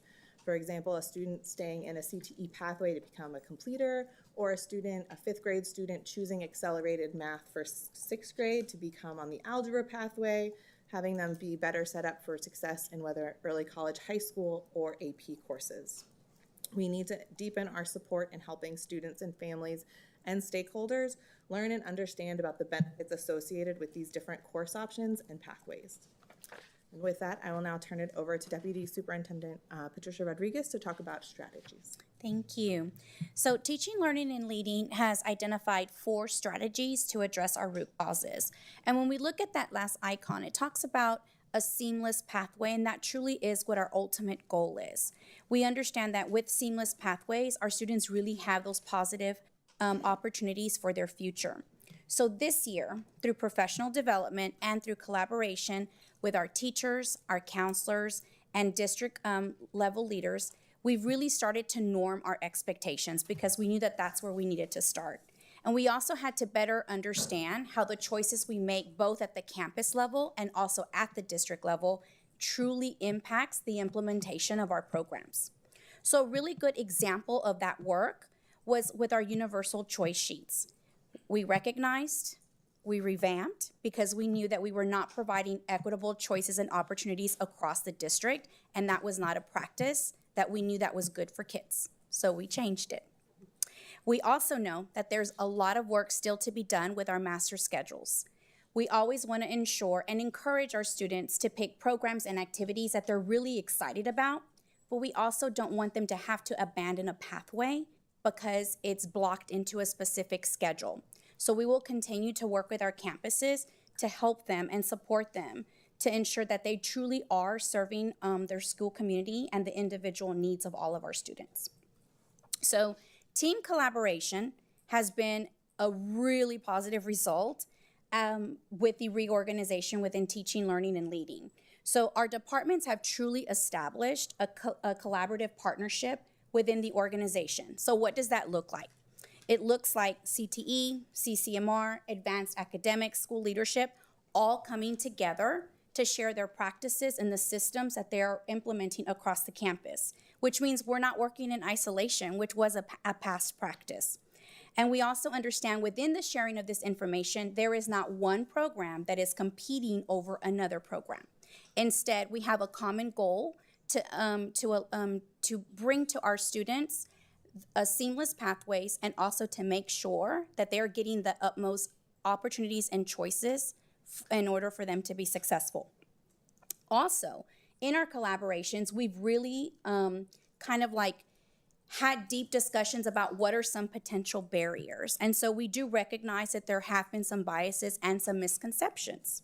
This has helped us to have crucial conversations and also support our campuses because we don't want any of our stakeholders to unintentionally serve as gatekeepers of our pathways for our students or for their opportunities. And so I know we've mentioned this before, and so we've discussed the real urgency of having a reliable case management platform.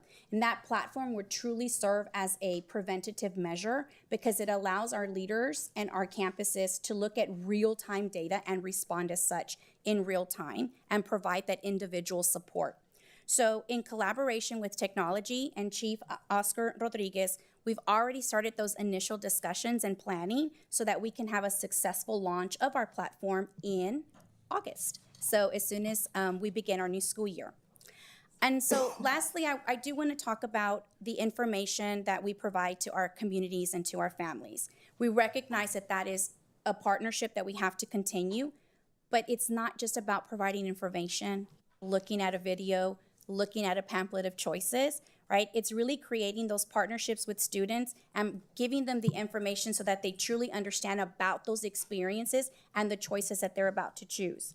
We also recognize that there's work to do because we don't want to just provide this communication in our secondary campuses. It truly has to be a K through 12 effort. So evidence of some of this work has been the team coming together and collaborating to provide advanced opportunity nights for our families. And this truly was an event and a space for our families to deeply understand the advanced academic choices and opportunities that our students have. And so on the next slide, you're going to see some highlights of some specific strategies in partnership with secondary school leadership led by Dr. Wilson. So I'll hand it to her. Thank you, Ms. Rodriguez.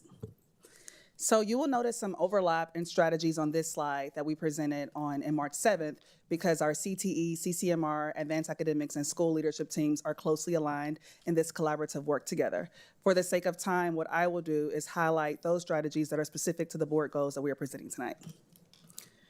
We as a secondary school leadership team have worked to intentionally design, refine, and monitor programs and systems to grow the number of scholars who increase their dual credit attainment, their industry-based certifications, and complete at least one AP or IB course. In column 1, in the design stage, what you'll see is that aside from our principal meeting learning cadences, we also are meeting and collaborating together in special learning sequences as teams for CCMR, CTE, secondary school leadership, advanced academics, and also our campus leadership teams and teachers on campuses. And we are taking advantage of every opportunity to expand our learning and to expand our mindsets and growths through targeted professional development that equips us to support the work. We talked about Future Ready grads on March 7th as it relates to CCMR, CTE, and school leadership collaboration. What we want to talk about tonight is the partnership that will expand to include our counseling and advanced academics teams, as counselors play a significant role in advising our students, and you'll hear about that as we continue this presentation. In column 2, in the refine stage, we tweaked many of our processes this school year to prioritize student and campus needs as a system of schools and also individually for deeper levels of coaching and support with our schools. With new requirements, as shared with you from TEA for CTE programs of study and pathways, there is opportunity to better align our course offerings in support of students. We are also standardizing systems across campuses to ensure that students are supported, advised, and encouraged to not only start, but complete pathways, whether that be in CTE, whether it be ACC, or advanced academics. And then lastly, in our monitoring stage, progress monitoring is key, as it signals to us when to make adjustments and when to maintain. We track key data points in order to identify gaps in opportunity and access, and then we respond to what we are seeing in the data through needs-specific strategies. We progress monitor weekly in our collaborative meeting structure, and then we cascade this information to the campus level with our campus leaders in very strategic ways. We also analyze the data for outliers and areas of strength so that we can replicate what we are seeing on campuses across classrooms, and then we work together to try to build stronger school community partnerships because we know that this partnership is critical to the success of our students in preparing them to be college, career ready, and beyond. So this concludes our presentation on Goal Progress Measures 3.2, Dual Credit Attainment, 3.3, Industry-Based Certification, and 3.4, AP IB Course Completion. We will continue the work in providing access and opportunities for our scholars to be college, career, and military ready by refining our systems to ensure that we are sustaining this goal for all students. Thank you. All right, thank you so much, Superintendent, and to the team. Excellent presentation. So we will now open the floor for our monitoring conversation. As a reminder, we have asked questions that are of a technical or tactical nature before tonight's meetings, and you can find those questions and their answers on board docs with our agenda materials. Our questions during the meeting tonight, though, will be more of a strategic nature, meaning we will ask questions to help us understand how the reality for our students is aligning with the vision. You'll remember, I think every trustee should have this little purple sheet or a little guide from Lone Star Governance to help as well. And the other thing I wanted to mention is it's helpful if every trustee does provide some sort of comment or question, but if somebody else has already covered your question, you don't have to invent something if it's already been addressed. But I really, I know I've got lots of questions. So which side? Let's start on my left with Trustee Whitley Chu, if you're ready.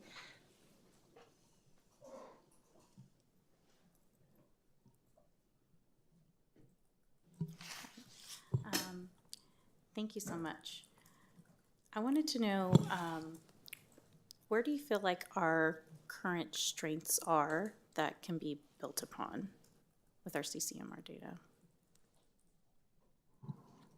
So one thing that I'd like to share is that we currently are in a grant cycle with T-Class, with TEA.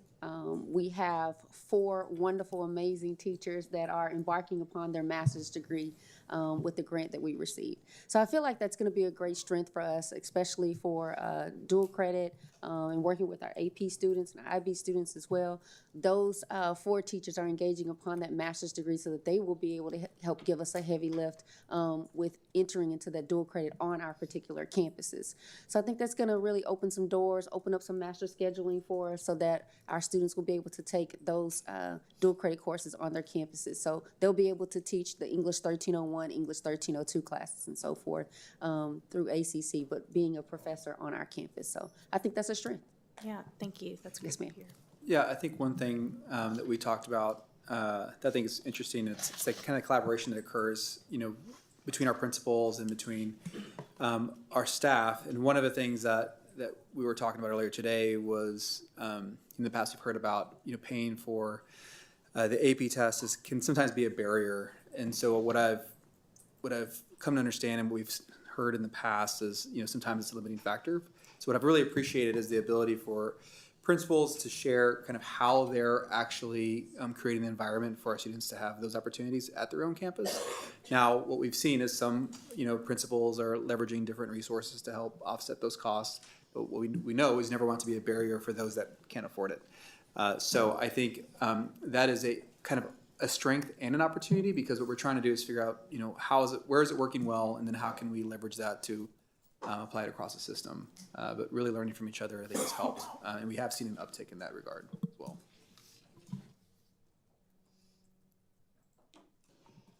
All right, Trustee Boswell. Thank you all for all of this. It's an exciting, rich bunch of information. I have a question about all 3 things we're talking about, the CTE, the AP and IB, and the dual credit. And so many of these are multi-year pathways by design. That's the power that they have. And we know that the students who are in our high schools now have been disrupted on that path by COVID in so many ways. And I know you've shared with us in the past that that's part of what we're seeing in the data that dips. And I'm wondering what patterns you're seeing if students, kind of when you expect that to kind of normalize, and what patterns you're seeing in students getting back on track, and how long that's going to be kind of following us, and what's being done to address it. Yeah, great question. Thank you for asking. So our current seniors who are sitting in the seat, they were in 8th grade when the pandemic began. And so they spent their entire 9th grade year of high school virtually, which is not the best or the most optimal way to begin high school. And so as you can imagine, that could have or pose a barrier for certain pathways. When we spoke about, when we think about CTE, I think about the hands-on learning and instruction and experiences you get. We walk into Clifton Career Development Center and we see the students in the welding shop. They're actually using their hands. We walk into Travis Early College High School. We see Jama, who's a phenomenal CTE teacher, and her team and the work they're doing in the hospitality department. Those all require authentic interactions. It requires connections. It requires the expertise and learning from industry partners, and that part was missed. So we are in the process of, ensuring that students complete the pathway. One of the things we've noticed is competing priorities, right?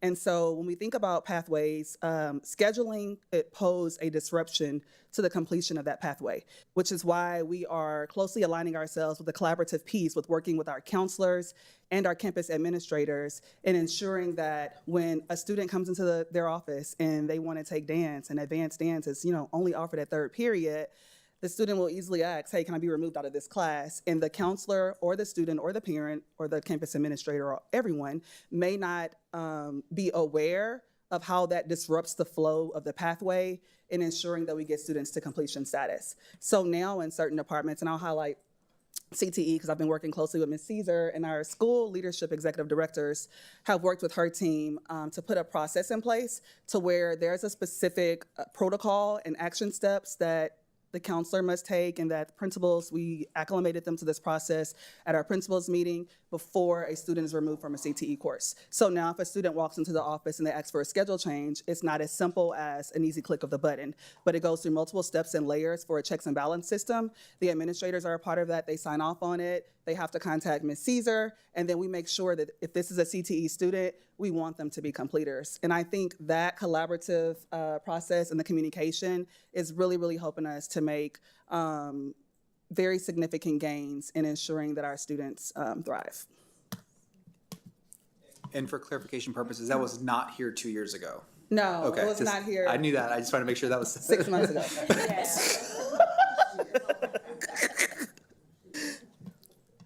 I appreciate that, and I have a follow-up specifically to your example. If a student, I know I've heard that some students get disrupted on either the dual credit pathway or especially the CTE pathway because they fit those electives, not the cores, because they want to participate in advanced art or dance or an athletic.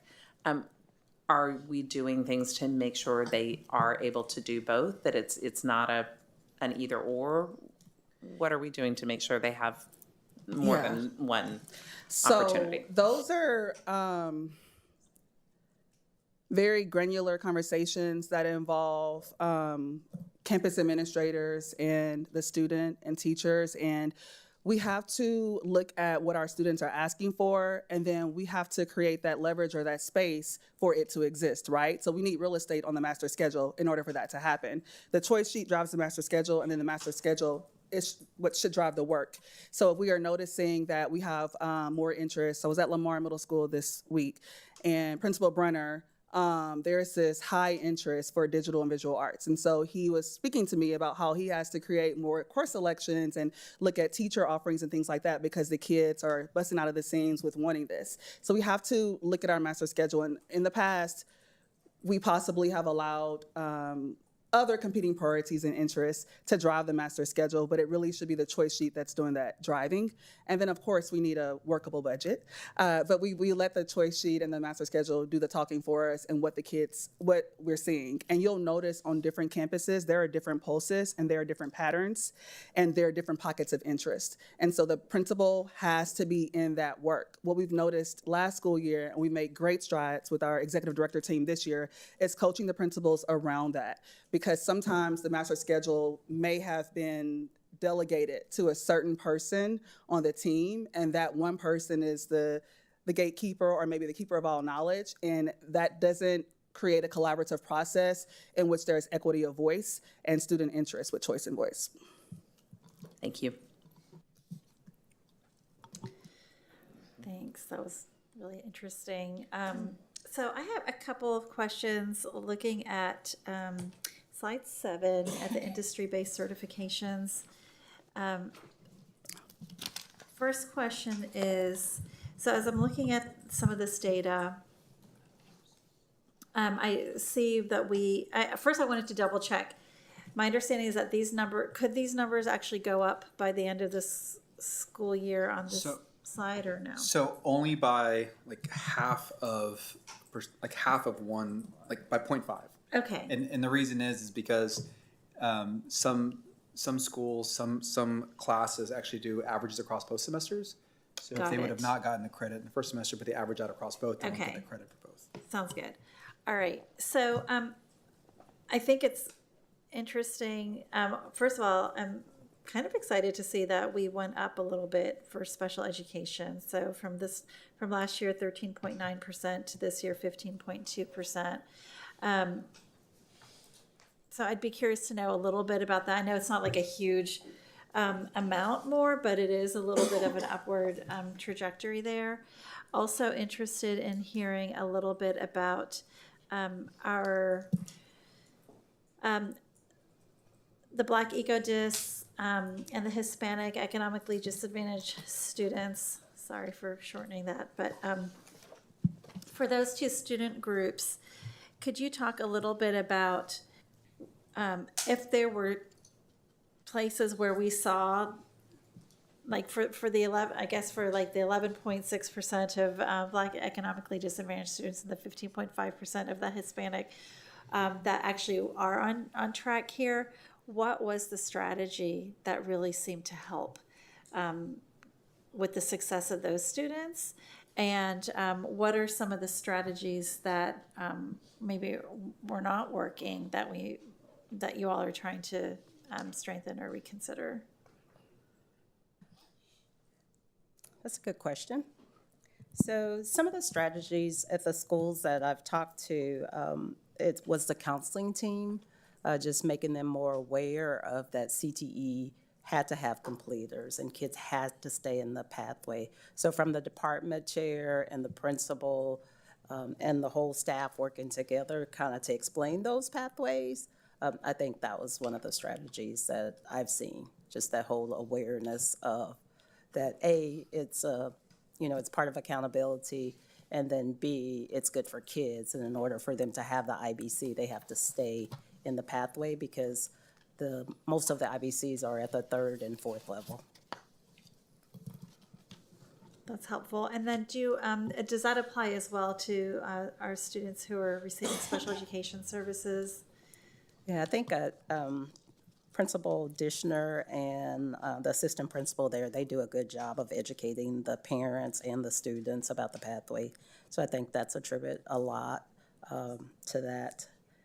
And there's also, we've been working with the special education department as well, because there's courses that they can take. So we've kind of been partnering with them as far as trying to get the kids in the different pathways.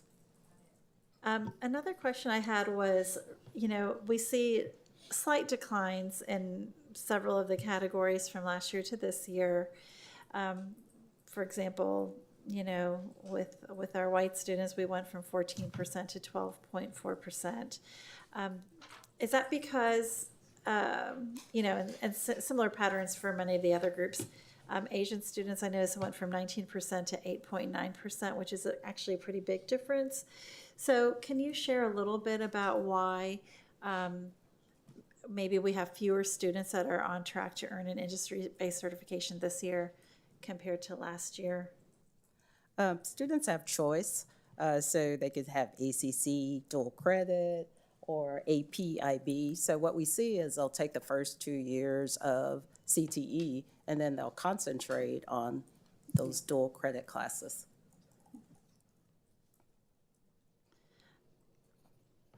And then, okay, so if they're concentrating on the dual credit classes the first 2 years, can you explain that a little bit more? So the first year, they'll take the CTE class, and their last 2 years is when they'll take the ACC, dual credit, on-ramps classes. Sorry. Okay, so what grade level is included in this column? Is that, it looks like it's 11th graders? The students who are in 11th and 12th grade. Okay, and so would that not apply to last year as well, though? We're comparing last year's 11th graders to this year's 11th graders? Yes, that's correct. So some of the students were not recorded because we did the students who passed the first semester. Mm-hmm. So with year-long averaging, those numbers could come up. That column was students who had passed, and it was the information that we received from TEA. So I think I said earlier, this is like lagging data. And so we had to come up with a metric. So we'll receive information from TEA in June after students have completed. So I'm hopeful those numbers will go up. Okay. So, Mr. Segura, so I'm sorry if I'm not totally getting this. So my understanding was that these numbers are probably not going to go up that much because it's a year-long average. Well, so are these these are two different groups of students, right? From 22, 23, and then 23 to 24. So, yeah, so these are 11th and 12th graders that we're showing from 23, 24, so this school year, but this includes students who may get over the course of this year, at the end of the year, get an upward adjustment because of the average across their senior year, or even, I guess, potentially the junior year as well. Mm-hmm. So this column, 23, 24 preliminary versus 23, 24, two columns we're comparing. Mm-hmm. As far as 22, 23, which I think is the question you're asking, right, is why is it going down? Is why is it going down? We had 19% Asian last year at this time, and now it's It's like half that. Yeah. Does that actually mean that there's that many, like half the, amount of Asian students are on track to earn industry-based certifications this year? So it's come down. These are students that are in the seats. Go ahead. They could have chosen a different pathway. I guess it's the easiest way to explain it. So it doesn't mean that the students are unsuccessful. It just means that they chose to go to a different pathway. We could provide information on what was the pathway that they chose to now go into, and if they were Okay. successful in that pathway. I Okay. think that would be information that would kind of be if it would be useful, we can get that.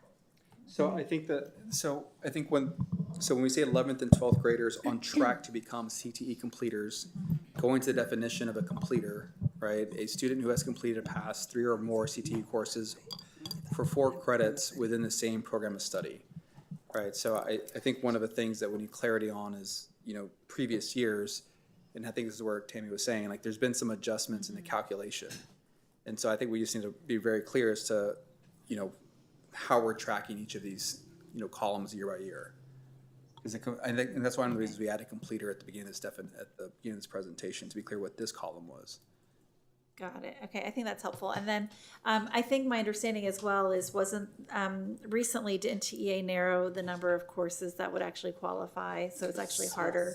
Yes. Yes. Okay. So in the previous years, we reported lagging data, and it was actual students who earned an industry-based certification in IBC. Now we're looking at on track. So these are students who are actually seated in the seats in 11th grade or 12th grade. They have shown that they have matriculated through the aligned sequence, and now they're in the completer status. So we are projecting them to earn an IBC at the end of the school year. Also, yes, TEA has narrowed down the list in the area of focus for certifications. And in order to even get an accountability point, CCMR point, for students, they now have to be a CTE completer. In the past, they could have just passed an IBC. So I'm certified, 9th grade or 10th grade, I passed, and I'm not even in an aligned program of study. Now you have to be in an aligned program of study in order to get the credit or the point as a completer and as for our schools for accountability purposes. So It's harder. the stakes are higher, yes. Okay. Well, I know that you guys are on it. Thank you. I apologize for taking us down that rabbit hole. I just had to make sure I understood what I was saying, and so thank you for your patience. All right, Dr. Foster. Hey, y'all. Hi. Just 2 questions, and I know I've asked sort of variations of this, but so it might be a little bit of an update. But so we don't have, in this particular deck, we don't have comparative data between schools in some of these areas. But just to pick on 3.2, so looking at college, the credits. We know there's wide variations across campuses, I think, right?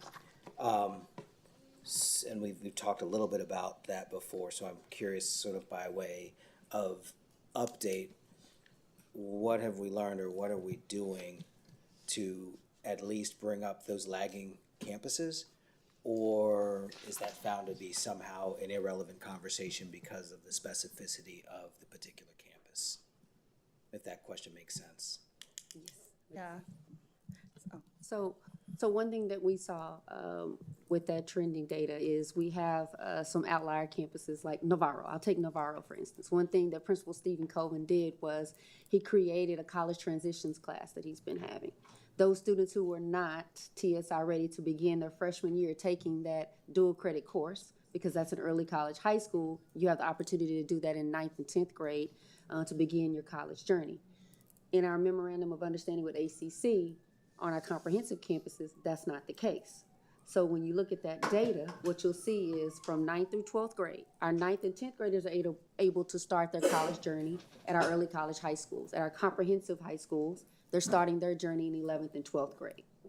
Particularly at Navarro, what you'll see is that college transitions class was kind of an opportunity for those students to continue to prepare and get ready with that TSI. So they took the college transitions class. Once they became TSI ready, spring semester is where you'll see he'll have an influx of students that'll be able to start their first dual credit class. And so that's just one of the outliers that we saw. You take a look at it about what our campuses are doing. Just kind of wanted to mention Navarro is kind of an exemplar of how that's happening. We're hopeful that many of our other campuses will be able to do that as well. That comes along with the question that we talked about with our staffing, right? Making sure we have teachers who have that master's degree to be able to teach that course, right? Because that's the EDUC 1300 course, which is the first course on the degree plans for our many of our dual credit pathways that we have. Yeah, that's the, so as you said that with Navarro and the college transitions class, the first thing that popped into my mind was excellent instructor with specific expertise, either years in service plus knowing the community, that sort of thing, versus and is there a specific sort of approach to the teaching of that class? How structured is the college transitions class? Is it, because sometimes there are folks who get the outcomes because they kind of know the game and they know what they're doing. Sometimes we have centrally or from wherever, to sort of developed a curriculum that folks are leaning into, if that question makes sense. So which way are we going with this one? So we're actually introducing more of a structured classroom where they're not only following the ACC curriculum that has been given to us, because that's a part of the SACS accreditation. You have to follow that syllabus that the professor has, no matter if you're the ACC instructor or if you're the high school instructor on the Austin ISD side. But one thing that we're able to do on the Austin ISD side is also offer that supplemental curriculum that goes into that. So when we purchased Mastery Prep and we purchased IXL Learning, all of those things to help them become TSI ready, those are the strategies that we're embedding in those classrooms. So starting with that college transitions class, our CPM and our CPE, which is our college prep math and our college prep English classes, so that when you get to your senior year, if you're still not college and career ready, that's another course that only our seniors could take for a full year, and we're embedding that curriculum in there as well. So really trying to make sure that we're pushing in, doing those small group instructions with organizations like API, working with those students to make sure that if we need to do some small group interventions, we have some groups of organizations that come in, Breakthrough, Comey Madre, Communities in Schools, API, they're all working with our students. Gear Up and Avid doing an excellent job with working our students and pushing in as well to make sure that they're well prepared. So And that's on all of our campuses. what are the are there any sort of anticipated pinch points to success? So for instance, the readiness of the staff and of the availability of the folks who are able to get it done. Are there any pinch points? If you understand what I'm asking. Yes, are you asking specifically to the college readiness, or are you saying just in general with all of our teams, are there any pinch points? I was thinking narrow, but heck, you can answer generally, 'cause One way to maybe address that is if you were to expand the program at Navarro to other campuses, other early college high schools, what might be required that you don't currently have? Ooh, I like the way he said it. I like that. Money. No, I'm just No, there are other success stories, and while we get excited about the highlights and the anomalies, what we don't want is for it to be an anomaly still 7 years from now, That's right? right. Because if it exists in our district, then it should exist across our entire school district. Right. So we want those anomalies to, in turn, just be standards of practice, which is why we create spaces for our middle school and high school principals to level up in very like-minded leveled groups, and they present those strategies out to each other. And it always happens, it never fails. The next day, the principal who presented is inundated. Teams messages, Yep. emails, phone calls, their colleagues are asking, can I come over? Steve Colvin has been a great model and an example of so many novice principals who come to his campus and they walk with him to see what's going on. Another great model is Aikens Early College High School. They've built their entire school and the entire culture around these 7 academies. And within the 7 academies, each one has an academy director, each one has its own assistant principal, its own cohort of teachers, and the students also travel and follow through this cohort in these 7 academies. So they have to commit to one of those CTE pathways within the 7 academies. And the goal is not just to stay in that cohort or academy for the entire 4 years. The goal is to be a completer, and the goal is to be certified. So if you go to like our ACC graduation, our celebration at the end of the year, I know Superintendent Segura was there last year, they showed up and showed out. Like Aikens was in large numbers, and Austin ISD in general, we have the largest number of graduates and the largest number of completers, with all other districts being represented from surrounding areas. Also, within those academies, they have their own course sheet. So we have, the general course sheet, but then the counselors and the academy directors for that particular academy have the course sheet that shows the completion pathway they have to go in. So there's no way around it. And then they are trained to support. The CTE teachers perform audits on that coursework. That's something that Principal Urban presented that we would like to see replicated. And then one more example, Paredes, which is a school that is just becoming next level with the strategies that they are doing. So Paredes is a second-year principal, Principal Ramirez, and they are a part of the Aikens feeder pattern. So what they noticed, the principal presented to our principals recently, and she said that her first year there last year, she walked around and she asked the students, what's special about Paredes? And she really didn't get any answers about what's special. She said, right down the street, we have the Liberal Arts Academy, and then over here to my right, we have Green Tech at Small, but what's special about Paredes? So she started this journey and engaged students, parents, CAT team members, CAC, in conversations around that, and they decided they wanted to build a pathway, a health science pathway to help support their feeder pattern at Aikens. So the Aikens Academy director came to the campus last year, engaged the kids in conversations. The 8th graders visited Aikens, and now with the help of Tammy Caesar and the executive director of the team, Ms. Kim Batra, we have a seamless pathway now that's gonna go in to support it. And so principals heard Ms. Principal Ramirez presenting, and now they're asking and making inquiries about what can we do to make our school stand out? Because we want our kids to be locked into their neighborhood school. You shouldn't have to be bused across the district or across town to be in a pathway that you align with. And so we have to listen to the voices of our students, and then our budget and our master schedule should drive those decisions and those interests. Got it. I do have more questions. This is almost like maybe we're not there yet, or maybe we are there yet. There is that reality of it's the centralization versus individualization, for lack of a better word, right? And so on one hand, some of the things y'all are talking about are things that's like we've got to get everything up to a level where I'm not satisfied with competence, a level of excellence when it comes to the different pieces of the puzzle. Once you're there, or as a part of being there, there's a lean into the individualization. So in other words, a principal asking questions of kids and asking questions and learning what really excites that local community, or when they look down the vertical and up the vertical and they see, the opportunities for alignment. Well, that's a local conversation in a sense. So I love hearing the idea of strategy that we're going to get everyone up and we're going to lean into opportunities. And we're also going to train principals up in how to lean into local contextualization as the font of their program or their eventual programming. That's all cool to hear. I will also, kind of maybe lift up and ask a question related to like a site like Navarro, because one of the things that's always struck me about the work at Navarro is the number of newcomers and the mobility. It's a lot. And yet they seem to achieve. And when we say newcomers, we're talking about, kids who are just coming into the country and they've got huge needs coming from their unique circumstances. And I tell you over and over again, one of the things that happens when I talk to parents there is just the absolute love they have for the school, the love they have for the community. I mean, it's an overwhelming, repeated experience that I will never grow tired of, by the way. But that's always, for me, raised this, how is it that someone just got here from Afghanistan and it's like their second year and they've come so far and are doing so well. They're so happy and also achieving academic success in a way that's just blowing my mind.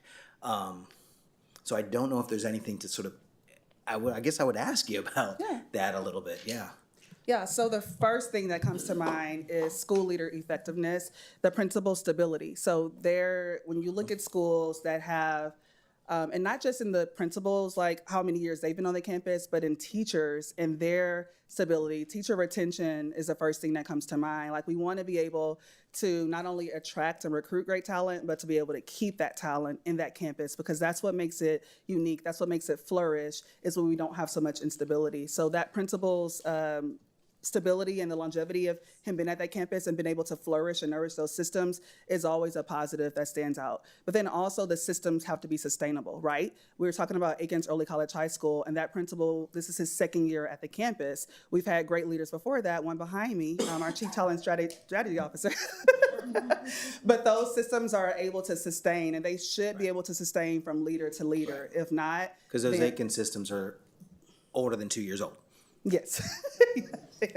yes. But that's not always, it's not magic. So it Right. doesn't mean that if a new principal comes, that they're able to sustain it even if systems are there. So it takes that level of coaching and development, and this principal being coached by the school leadership team, the principal being supported by the teams that are represented here, and then us able to communicate and articulate what makes this school effective. For some, it just falls off because we're not able to articulate. If we can't articulate it, then we can't continue it. So it's that process of continuous school improvement and monitoring, and ensuring that we have the right supports in place when the systems were first there, to ensure that they stay in the future.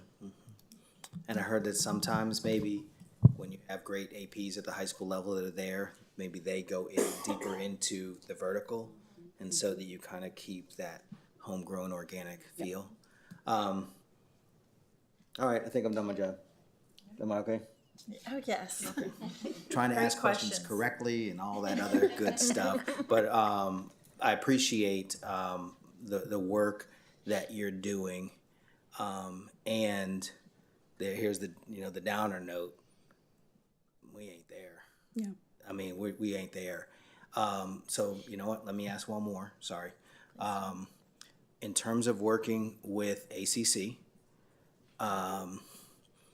and the points of alignment and how it's working, the points where there might be challenges, how are we doing on that? And I keep coming back to another piece of comparative, which is if we look at other school districts that are also working with ACC, I don't think they have the same numbers that we do.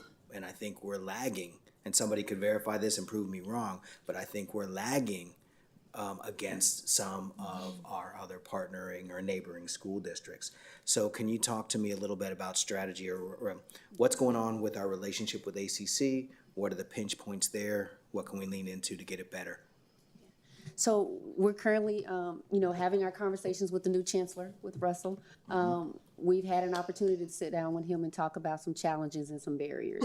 We talked about the TSI. We talked about how that was a gatekeeper, and our students just could not begin their journey at ACC. And so we are working with him on what does that look like with the structure of the degree plans that we have and the entry point for our students. So one thing that we were able to do prior to him getting here actually was to revamp the degree plans that we have in place for our early college programs.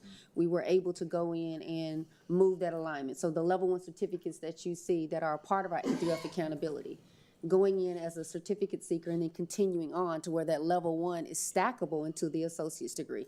That's a big, huge change that we had not had previously before. So now all of those particular pathways have a level 1 certificate that's on the front end, and our students are able to begin that journey. So it goes back to what Tammy talks about with you're starting with the CTE course that's articulated, and then you kind of bank that and have that escrow. At the end of the year, you enter into your next course that's a part of that level 1 certificate.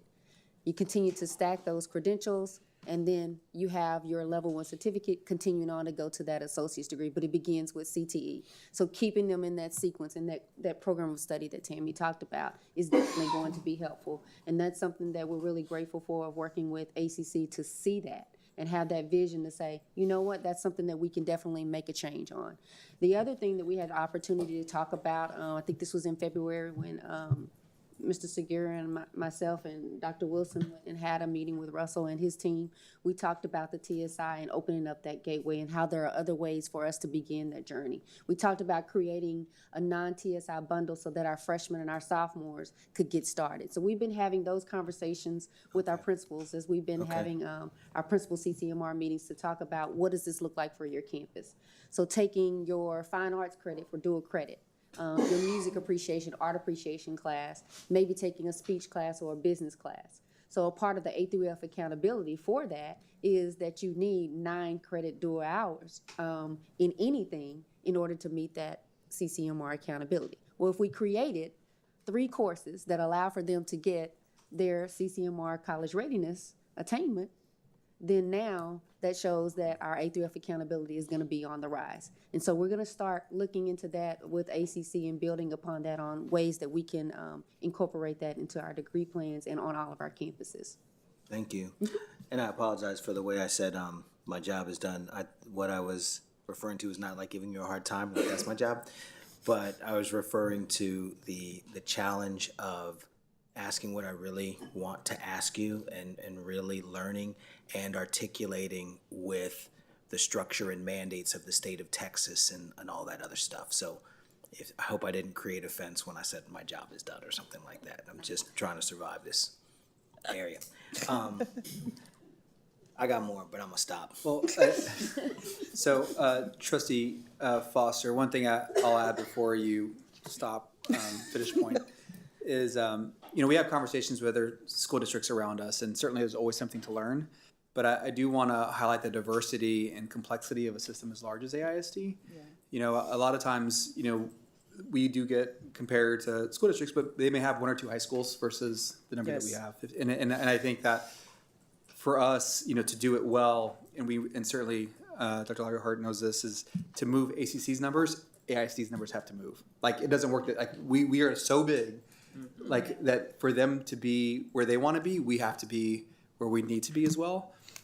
So I just, there's a lot to learn from each other, and we're really excited about Dr. Larry Hart coming on board, because there's like almost like shared goals. And we talked about this last time. I would love to get to a place where he's here presenting with us and we're presenting with him, because they are genuinely shared. I'm here for that. And by the way, if you're talking to me and you want to say, Foster, they have 2 high schools in their district, can you be real? I'm okay for that. And so I appreciate the superintendent kind of like having your back and saying, Foster, check yourself. But I do understand. I think that's a great point, that even as I pull out the idea of a comparative with other districts, I do understand that districts vary in very many ways. So that point is very well taken. And all other conversations will continue in our tracker and all that other stuff. Thank you all. Thank you. All right, Trustee Hunter? I have a question for Doc Sib. It's actually a clarification question. Okay. Because when I look at GPM 3.4, it reads, students on track to pass at least one AP or IB class. Are we just talking about passing, or are we talking about passing like for the AP exam? Good question. Yep. So this goal is just for the course. One thing I will say is that the previous goal was just measuring course enrollment.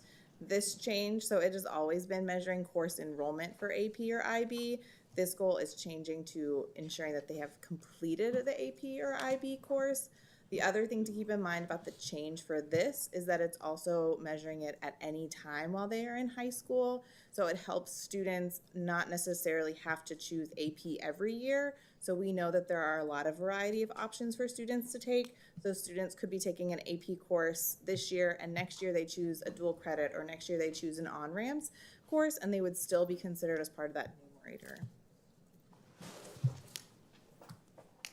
So can we put that slide back up on? It's up. On page 8? Oh. No, I'm up. There we go. So, yes. I will say that that's more disconcerting for me, knowing that it's just passing the class. I thought this was getting some sort of credit. Let me just go. I'm gonna have to just read my question right off the paper.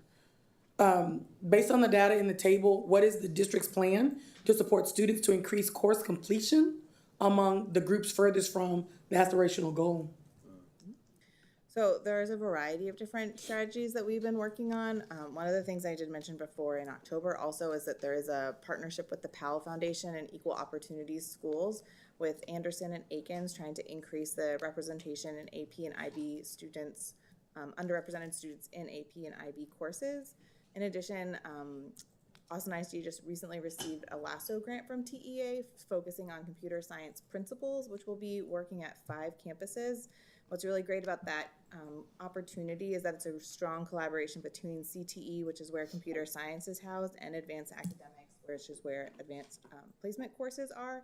And it will allow more students the opportunity to take AP computer science principles and have exposure to sort of that introduction to computer science, as well as the grant itself pays for the AP exam for those students taking AP computer science principles. So we're really excited about that and hopefully increasing the number of students taking that course. There are also other new AP courses that are coming. African American Studies is going to be launched nationwide next year and is on our choice sheets for students to take. The other change is this past year there was AP Pre-Calculus, which was a new AP course. This year we offered AP Pre-Calculus and Advanced Pre-Calculus and On-Ramps Pre-Calculus. Next year there will only be AP Pre-Calculus or On-Ramps Pre-Calculus so that there's not this additional advanced course. I also hear your question that this is just about course completion. And so while this is what the goal is, because this is what we have to report on, we are looking at course, not course completion, but how they are doing in the course. So one of the things we've been tracking this year is the use of AP Classroom across campuses, because that is an online tool that is free for students in campuses and aligned to the curriculum. We are working on trying to track that so that when we get the AP score results back in July, we will also be tracking that or mapping that to their AP course complete or AP Classroom usage.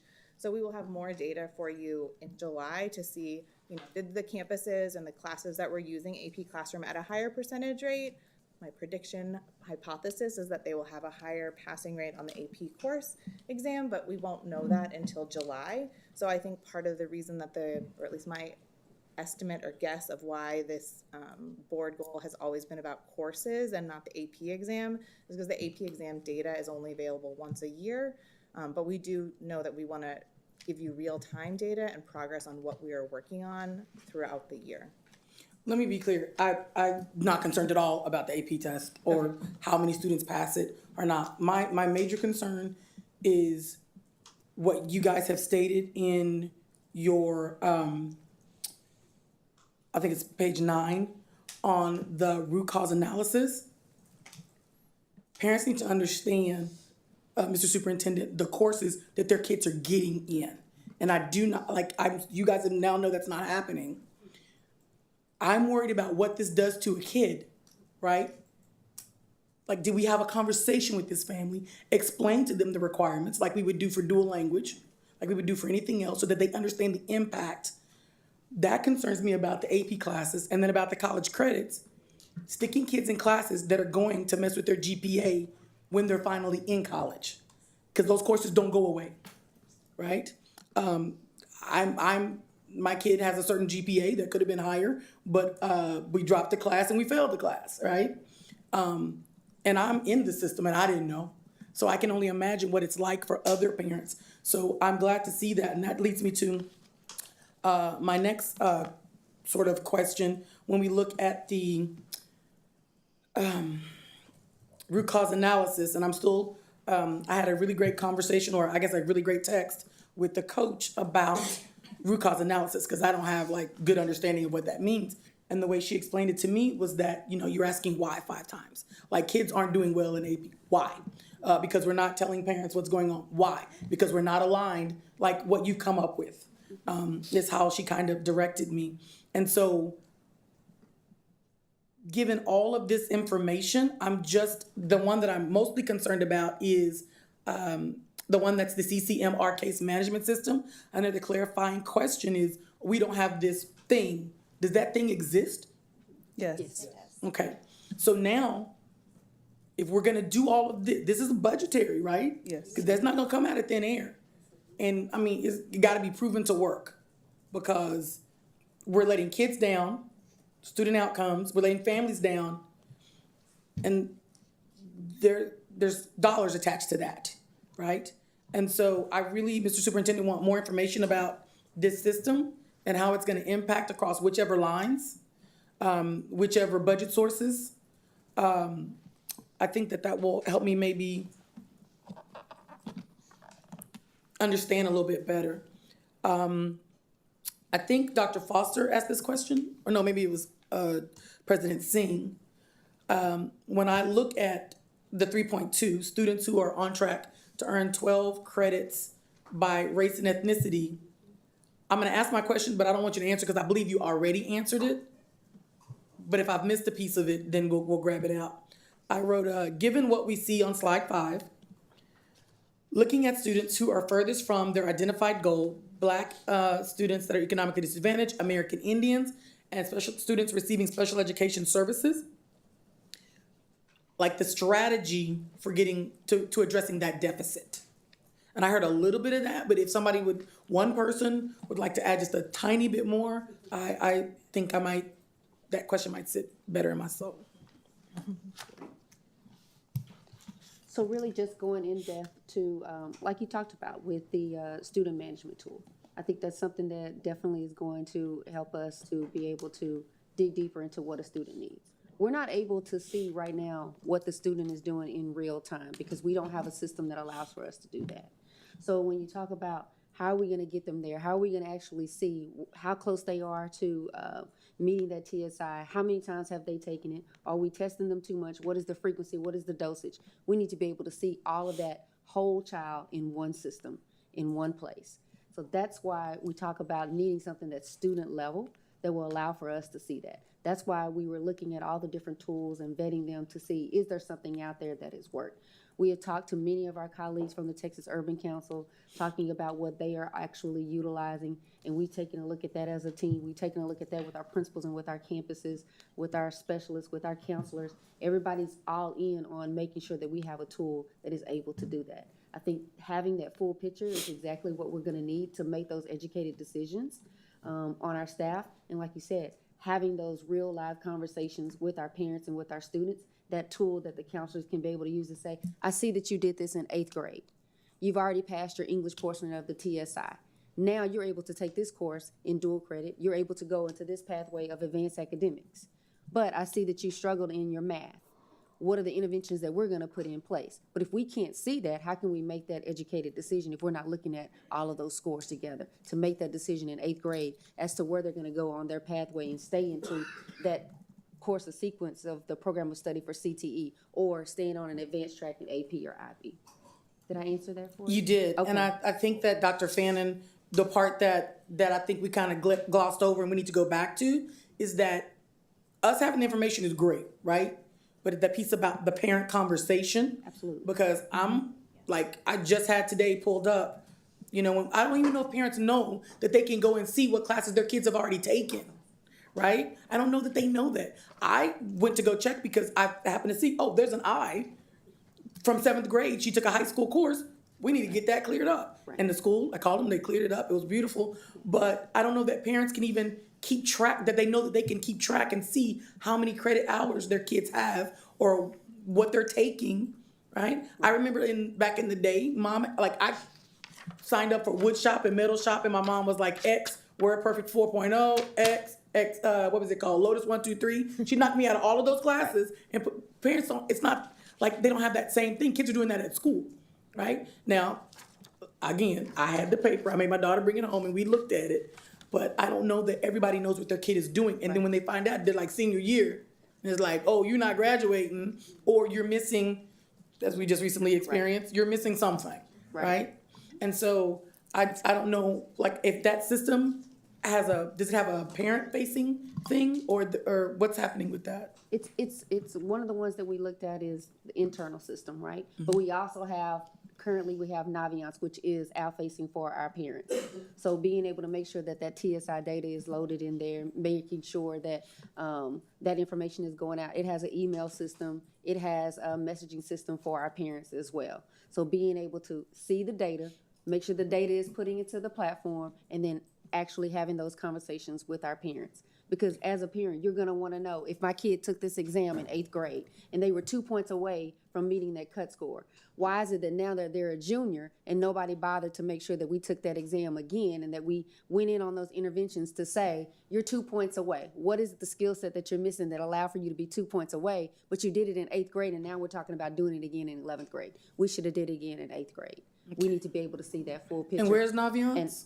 And it's at all of our middle school and No, our I high mean, school. like you said, for parents. Like, where do parents find that? It's one of our tools that messages our parents and messages our students. They use it for their transcripts. They upload and talk to the college campuses when they do their applications. It's a tool that they are currently using on our middle school and high school campus. Okay, thank you. Yes, ma'am. So I think in the last year, this is something that's come up a couple times, is the inability for us to be responsive opposed to reactive. And, you know, there are so many individuals within our education system that interact with our students, you know, 7th grade, 8th grade, 9th grade. And what we've continued to hear is that there isn't the ability to understand where our students are in their academic journey and then have that information to be used to help inform course selection, right? Or any decision that a student may have. And it's one of those things that we believe, you know, as we go through this process, if we get it in place, it'll give us the ability to support our students over their journey, like with AISD. And right now, we just don't have clarity into it. You know, it is something that we're gonna have to move forward with in order for it to be stood up before next year. It's kind of one of those things that if we don't take advantage of it, then we could conceivably lose a whole another year. So it is something we've already looked at internally. We have the ability to pick that up. It's not an inexpensive investment, but it is one that we think will help us long-term and help us be, again, responsive and not just reactive. One way to kind of compare it is, you know, 2 years ago, we were talking about dashboard for evaluations. We didn't have that. You need clarity into it to be able to manage and to support the whole entire system better, and this is one of those tools. But anyway, and we can provide additional clarity, Trustee Hunter, around other kind of tools that this platform provides. Thank you. Thank you. Trustee Gonzalez. Thank you. Hello. I wanted to follow up on a wondering, or I guess a technical question that I had while Trustee Foster was asking kind of the qualities of a campus that make it more likely for a student to be able to achieve or demonstrate the, you know, GPM 3.2. And so the wondering I have is, does every campus, does every high school and I guess middle school have the ability to administer the TSI? Yes, so all of our high school campuses and our middle schools are equipped with having the TSI units on their campus. That's something that we front load on the campuses every year.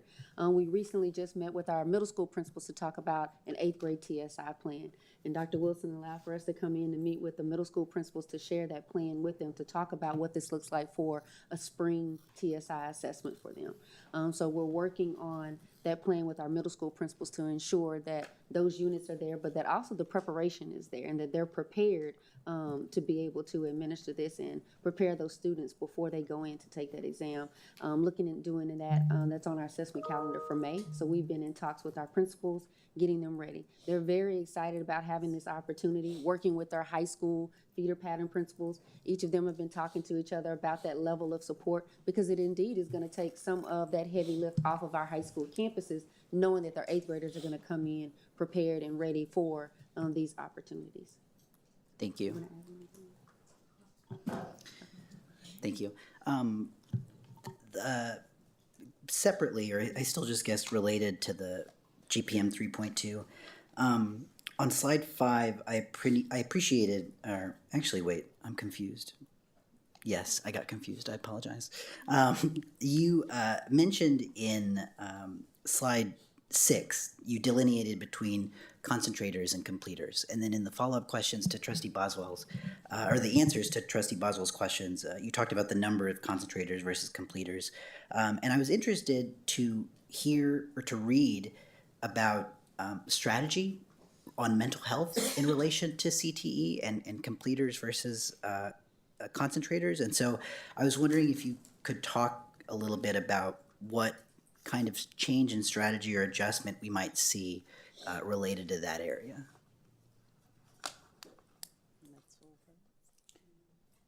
Sorry. Can you clarify that question? Sure. You're asking about the mental health of students as it relates to them completing a pathway? Sure. In the questions that, or in the responses to Trustee Boswell's questions, it was brought up that mental health was going to be looked at as a way to increase the number of students that are moving from concentrators to completers. And you talked about there being 7,000 concentrators and 1,500 completers. So I just wanted to know what we might expect to see in that regard. I don't remember saying mental health, but maybe I did. Maybe I was confused. Oh, counselors and, yes, that's the name of the department. Working with the counselors. Okay, I was gonna. The department name is Counseling and Mental Health. And so the counseling side would work with our academic side, and then the mental health supports with SEL, and then with the campuses. So it's one division, and it's split into two. So I think she was just referring to the whole departmental name. Okay, sure. Thank you for that. It's question 3, just for y'all's sake, and it was specifically the response to GPM 3.3. But that's okay. We can get more information on that later. That's totally fine.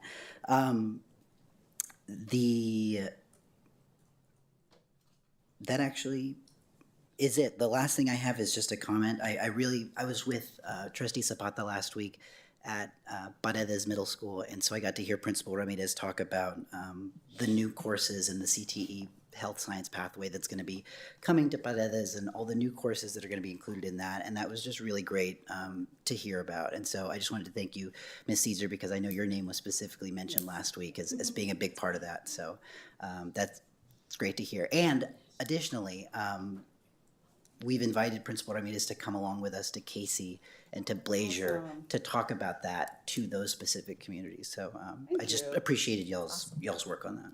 Thank you. Great, thank you. Trustees, any other questions or comments? Yes. One other question. We have a lot of fire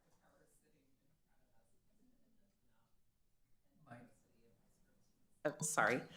We have a great diversity and expertise sitting in front of us at the table, and as we look ahead to redoing our scorecard, we know that CCMR is a goal, and we know that that's one of our 5 goals by state rule and by the importance of it. I mean, I think that we know that it's really important. That's why we're talking about it tonight, and why we track it so much.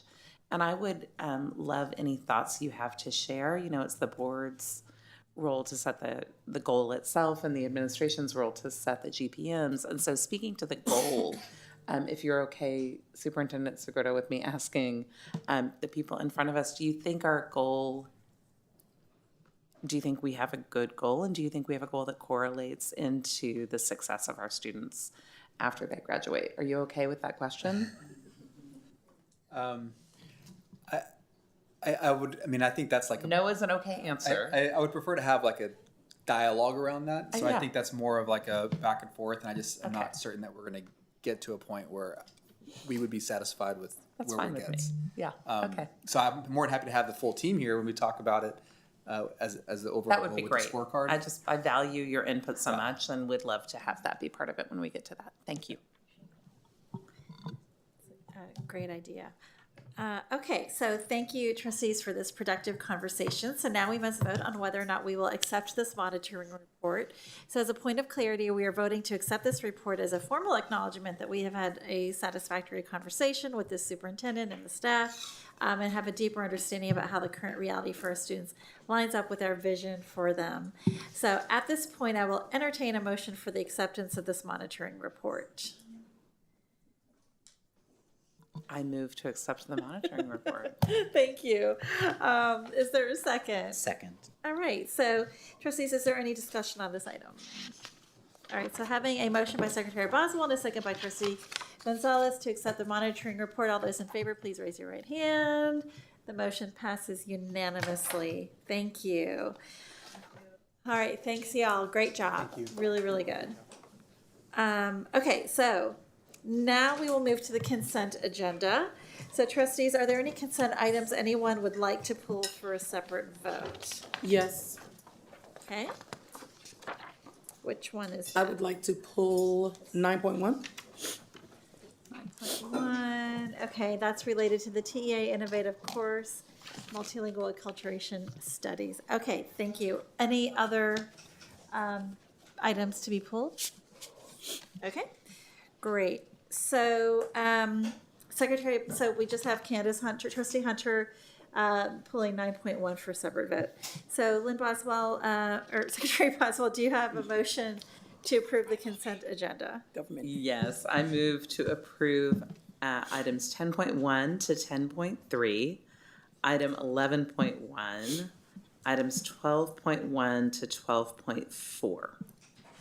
Okay, thank you. Is there a second? Second. Trustees, is there any discussion on any of these consent items? All right, so having a motion by Secretary Boswell and a second by Trustee Gonzalez to approve agenda items 10.1 through 10.3, 11.1, 12.1, and 12.1 through 12.4. All those in favor, please raise your right hand. The motion passes unanimously. Thank you. And so now we will move to the one item that was pulled from the agenda. That's agenda item 9.1.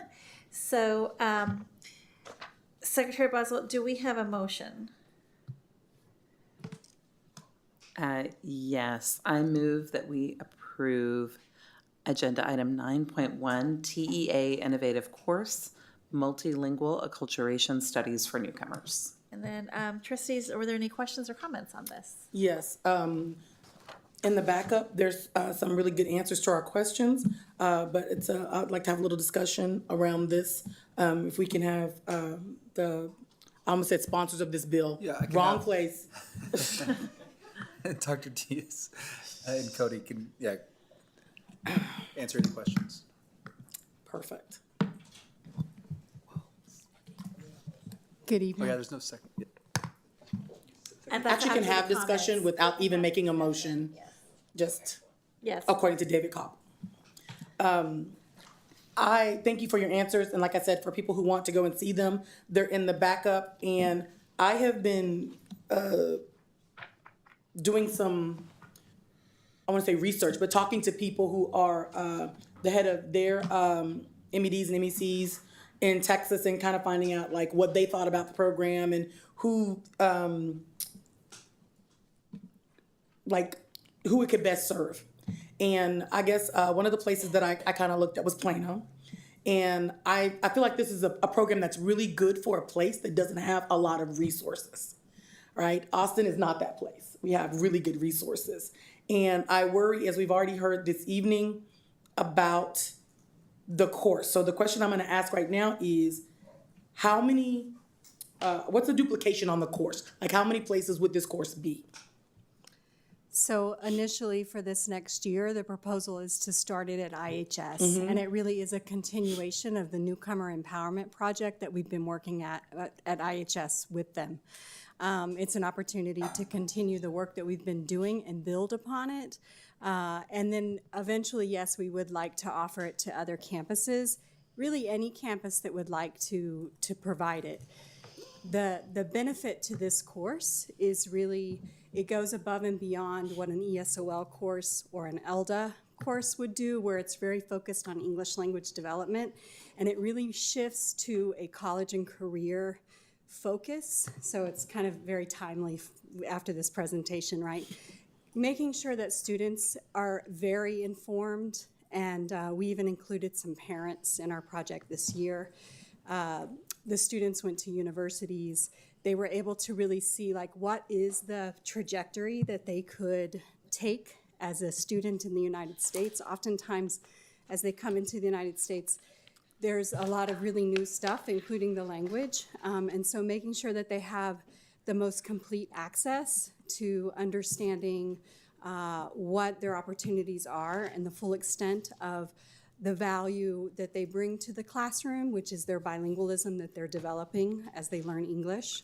And so it's about, yes, learning a new culture, but also building upon what they're bringing to the classroom and really taking an opportunity to value it. So it's really a very focused course for students that would be in 1, maybe 2 years in U.S. schools. It probably would not go beyond that, and I wouldn't anticipate that every campus would offer it, but it would be part of our pathway that we've already created and certainly an option for campuses to use. I would anticipate Navarro might be interested. They have a large number of there might be other campuses, right? But we're starting at IHS. And again, it's in a continuation so that we can continue the work that we started with our empowerment project, but not pulling kids out of class and actually doing it in a class time that's very purposeful. So now I guess I have a little bit of question right there. You said this would actually be a course, so they would not, in place of an elective, they would take this course. Yes, they would receive a state elective course credit. And I guess my question around that is, why wouldn't we just bake that into the whole school? Why would we have to have a class? Like, why wouldn't you just bake that into IHS? Like, you come here, you're here 9th grade, 10th grade, or is it 9th and 10th, right? Yes. 9th and 10th. These are some things we can offer, set aside, instead of like, here, take an elective away where, you know, you're probably gonna pick up more bigs there than you will anywhere else because you're gonna be learning something that you enjoy. I guess that's my question, is why would there have to be a course for this? Yeah. Why wouldn't it just be baked into the school? Yeah, so the project that we have done this year has not been a course, right? The empowerment project that we have going at IHS. And really, in working with the teachers there, that it really came from them. They were like, there are so many things that I want to continue to do with this group of students, and I can't because not all of my students are in this project, right? Because it was a group of 10th graders. It wasn't all of the 10th graders at IHS that were doing this very extensive project. So really the teachers were saying, we'd like to have a class that would be offered where the students can do continued writing and learning and reflecting on what they're taking in this project. And so this innovative course was just released from the state last year. And initially, I will be very transparent, it wasn't a course that we were necessarily considering, but it was an opportunity to be able to continue the work that we started with this project in a way that is built into their schedule. Again, I don't anticipate that every campus would offer it. It would be an option. It would be just another way for students to get this opportunity. And you're exactly right. It's something that should be baked in.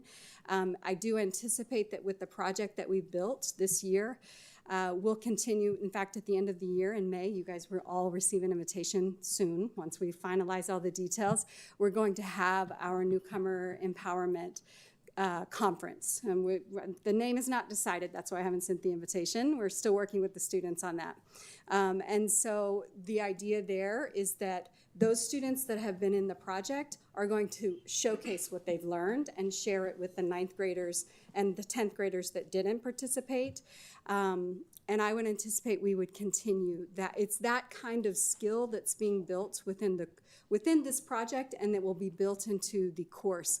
Leadership, giving them presentation opportunities, taking them to universities, getting them involved with people who have been immigrants, who have come as secondary students and are very successful. We had a panel come and talk to the kids this year. And so those kinds of things will be built in, and they'll be able to share them with other students through an end-of-year summit that my vision is that it would be a district-wide summit, that we would bring in all of our students and they would all get to hear about the wonderful things that these groups of students are that are learning about, and they begin to be the experts.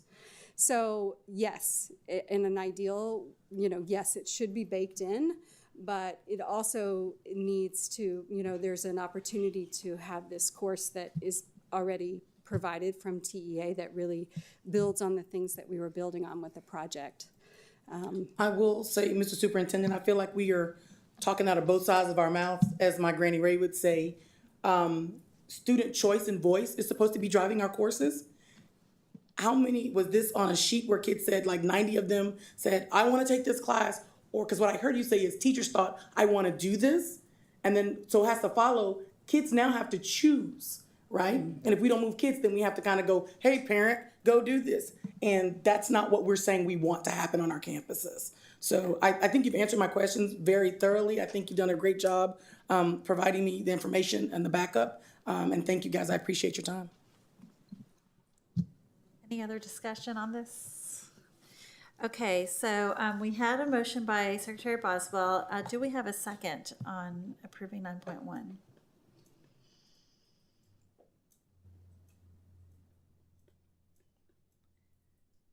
we have a second?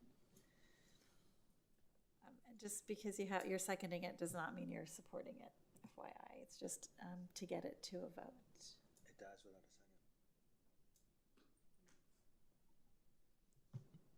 If there's no second, it dies for lack of a second. Oh, it dies? Yes. Okay, so we don't have a second? All right, then I guess it dies. It dies. Okay, I've never done that before. That's the first. Thank you to the staff and to Trustee Hunter for raising this issue. Appreciate that. Okay, so at this time, as shared earlier, the board will not hold their workshop tonight and plans to reschedule this work for the middle of April. So we will now recess the open meeting at 9:02 p.m. and move to the executive session pursuant to Texas Government Code Sections 551.074, 551.072, 551.073, 551.087, 551.076, 551.0821, and 551.071. When we are finished with the executive session, we will briefly return to the open session to formally adjourn the meeting. The adjournment will be recorded and be included in all replays of tonight's meeting. So thank you very much for joining us and have a good evening.